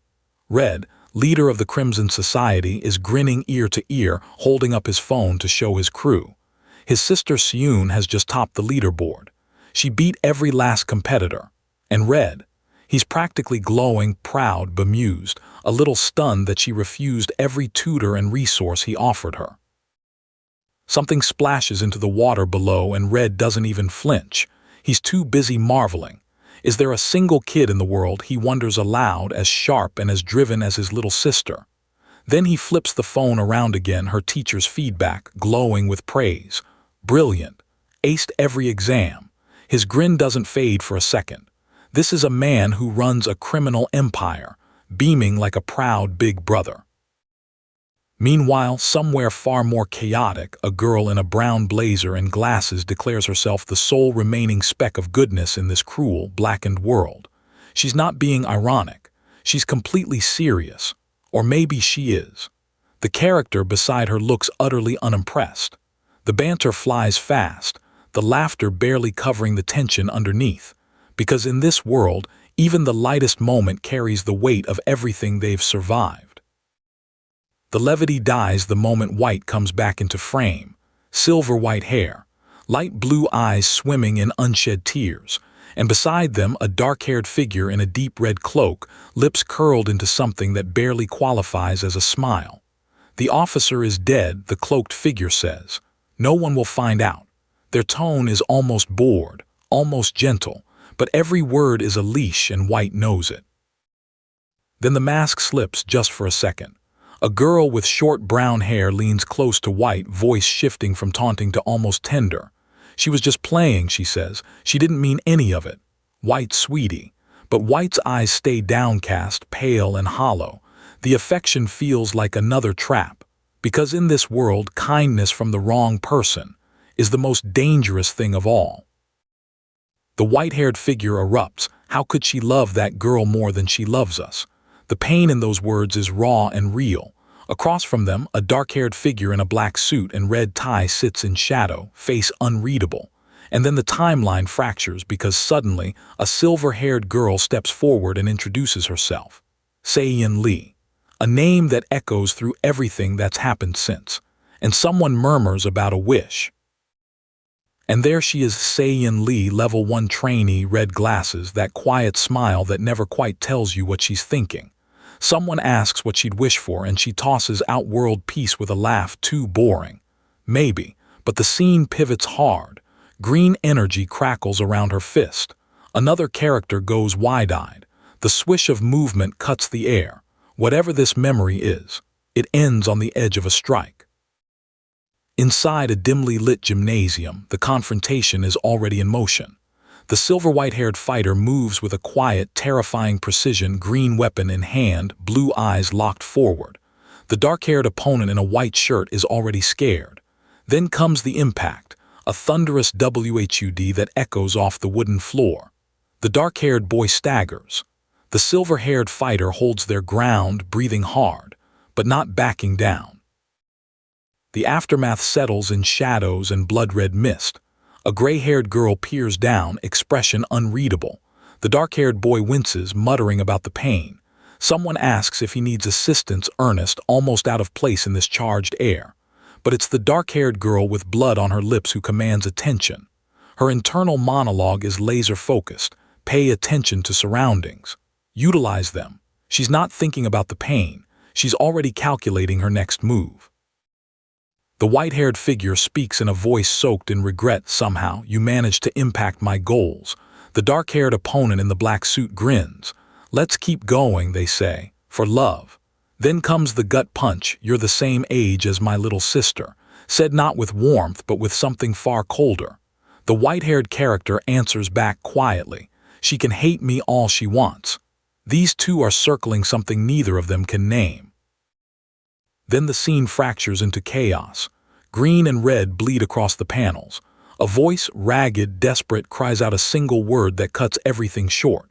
3 shadowy figures materialize, features swallowed by darkness. A soft-haired bystander watches with wide, horrified eyes, sensing something deeply wrong without understanding what. And then feet moving fast. The sound, TP. Someone is running, away from something that cannot be faced. In a dim corridor outside a door marked with a 4, a light brown-haired boy in a suit is visibly rattled, stammering about issuing an apology once Sayeon returns. Across from him, a blonde with a smug curl to his lips sneers, "Cowards." But then comes the real question, the one that hangs in the air like smoke. How come Taeho isn't fazed at all? 2 shadowy figures glow an eerie green behind them, and nobody has an answer. Min is the one who figures it out. Standing in that dim room, voice careful and measured, he lays it bare someone was holding back their killing aura, deliberately, so Taeho wouldn't sense it. The silver-haired figure in military uniform stares at him. That kind of self-control, they say, shouldn't be possible for a trainee. Dark visuals swirl around Min's words like storm clouds made visible, because they're not just talking about control, they're talking about intent. The white-haired figure and Min face each other across the table, 5 people total, gathered around dark wood, the air thick with unspoken things. Min's expression wavers. "That's why you reacted so harshly to Taeho," someone says. And then the question drops like a stone. "You know Sayeon from somewhere, don't you?" Min's wavy brown hair, his black suit, the careful blankness on his face, none of it hides what that question costs him. The blonde boy can't take it anymore. He explodes because the truth is he doesn't even think they like Sayeon, not really, and neither does Hyun. And yet somehow there's something going on between all of them that no one will explain. He slams his hand against the glass. The sound rings out. Someone with long black hair and sharp eyes watches him without blinking. Nobody's going to tell him anything. And that silence is its own kind of answer. Morning, a brightly lit corridor. A man with long white hair and a crisp black suit strides in with a cheerful greeting. "G morning, y'all," like the weight of last night never happened. Junie Chang, dark hair pulled into a sharp bun, red tie perfectly knotted, informs him that Sayeon and Ryan are already waiting outside. Professional. Efficient. The mood is almost upbeat. But there's something about the way Junie says it, "already waiting," that suggests the day ahead is anything but routine. Ishan Cha, dark-haired, suited, radiating the quiet authority of someone who's done this before, lines everyone up. Sayeon steps forward and delivers her apology for recklessness with exactly the kind of theatrical flourish that makes it clear she is not entirely sorry. The group reacts accordingly. Someone looks exasperated. Someone else looks amused. And then Ishan cuts through it all, moving on to the good news, which means the bad news is still very much unresolved. The core, someone explains, is results-oriented. As long as the outcome is good, you get a pass. It sounds almost reasonable, but then the topic shifts to a highlight reel of Yeonbak High School's former fencing star, a kid who left home young, who carries something heavy beneath every confident move. The group listens. The air of casual camaraderie doesn't quite hold, because results-oriented means someone is always being evaluated, always being measured against a standard they didn't set. The blonde boy's eyes go wide. He points at the confident dark-haired boy, giving a casual thumbs up, and asks, incredulous, voice cracking, "Are you seriously telling me that Sayeon fought him? The same guy probably responsible for wiping out Cell 5. A dark-haired girl in glasses keeps her expression neutral. The boy in the white cap raises an eyebrow, and the dark-haired boy just smirks. Congratulations on surviving, as if that's the most they could have hoped for. The man with long white hair hands over his phone and tells the group they're on their own today, but rings him if anything happens. He'll come running. Nothing ever happens during routine patrol, someone says, and the girl with the eye patch and dark hair fires back immediately. Is that why you went looking for trouble yesterday? The laughter that follows is real, but so is the awareness underneath it, because yesterday is already proof that trouble doesn't wait to be found.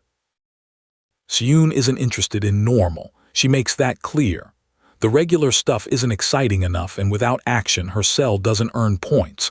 But the girl with glasses shuts that down hard. You cannot carry your cell. You're not strong enough. The words land like a blade. Sayeon's expression goes from indignant to something darker. The skyline stretches behind them. And then comes that heartbeat sound, BDMP, a body reacting before the mind catches up. Not strong enough. The girl with black hair and glasses lets those 3 words echo inside her. The rain streaks down around her as she thinks about Ryujin, the one who saved her, the one she had to rely on. Power, someone asks her. Doesn't it entice you? Officers work in groups, she reminds herself. Nobody's gift works on its own. But the logic doesn't quite silence the voice telling her she should be more. She should be enough. 4 figures walk down a street as the sun bleeds out behind the buildings. The blonde is almost cheerful about it. You bashed his head in and he just left. The girl with the hat shrugs, ran away like a little bitch. But the dark-haired boy isn't laughing. How can they be this nonchalant? Because those weren't ordinary fighters. They were aberrants. And aberrants, the worried girl reminds them quietly, could have killed every single one of them. Inside a dark suit, behind a composed face, the young man's mind is screaming. How does he figure out why Yeel was killed? How does he avenge him? The questions spiral and converge into a single, cold answer: power. He needs more power. The background shifts to burning red, the color of his obsession. And then a hand reaches toward him. Another character says his name, not Ryujin. Sayeon. A reminder that he is not as alone as his grief wants him to be. Sayeon is told to stop firmly by a boy in a blue tie who looks like he's holding himself together by sheer force of will. She blinks. Stop what? A girl with a dark cap explains she was just trying to get her attention. Another boy checks on her. Sayeon, are you okay? But Sayeon isn't okay, and she knows it. Her cell's safety sits on her shoulders like concrete. And the factory, whatever happened in that factory, still hasn't been processed. Alone inside her own head, the girl with glasses in the dark suit begins to unravel. A voice, her own voice, calls her a failure. Inadequate. Can the cell really rely on her? The shadows close in. Then another voice cuts through. Stop spiraling, it's just the stress. Lock in. She breathes. Head down, eyes closed. Not because she's given up, but because she's forcing herself back to the surface before she drowns in her own doubt. The moment breaks when the blonde with the fluffy hair apologizes for startling her. She was deep in thought, she tells him, a little flustered. He takes it lightly. The mood almost lifts. Sunset colors wash the street behind them. But behind the banter, behind the easy smile, someone is staring. Hard. A figure with a cap pulled low, watching her with an intensity that doesn't belong in a casual conversation. Something about that stare refuses to let go. 2 figures face each other on empty pavement. The dark-haired man's hand crackles with energy, a supernatural charge that snaps through the air like a warning shot. The light brown-haired man across from him wears a confident smirk. Not buying it, but the dark-haired man isn't bluffing. He says Sayeon's name. And then delivers the real threat: aberrant sightings in the area. The smirk doesn't disappear, but behind it something shifts. The warning couldn't be clearer: begonias. If Sayeon sees any aberrant, she takes her cell and runs. No questions, no heroics. The boy's voice is harder than usual, something Junie Chang's grave expression has infected. Sayeon pushes back, adjusting her glasses, struggling between defiance and fear. And the boy shakes his head. She has no idea how many are backing them up. He's never seen Junie this serious before. That alone should be enough to terrify anyone. Sayeon, dark hair and pigtails, eye patch, standing in the outdoor light near the factory's shadow, snaps to attention as someone calls her name. She answers calmly, yes. But the urgency around her is anything but calm. With the right teamwork and gift synergy, someone insists, we can handle this. They're talking about the factory, about what went down inside it, about how close they came to something they're still not ready to name out loud. Even the smallest aberrants can bring you down. The warning hangs in the air, and then the world drops away. A girl in a sleek formal suit plummets headfirst off a rooftop, the city sprawling impossibly far below. 3 silhouettes watch from the ground, and then her hand snaps out. Blue energy erupts and coalesces in an instant, hardening into a shimmering rapier pointing straight down at the earth rushing up to meet her. She conjured a weapon mid-fall. But is that enough to survive what's waiting at the bottom?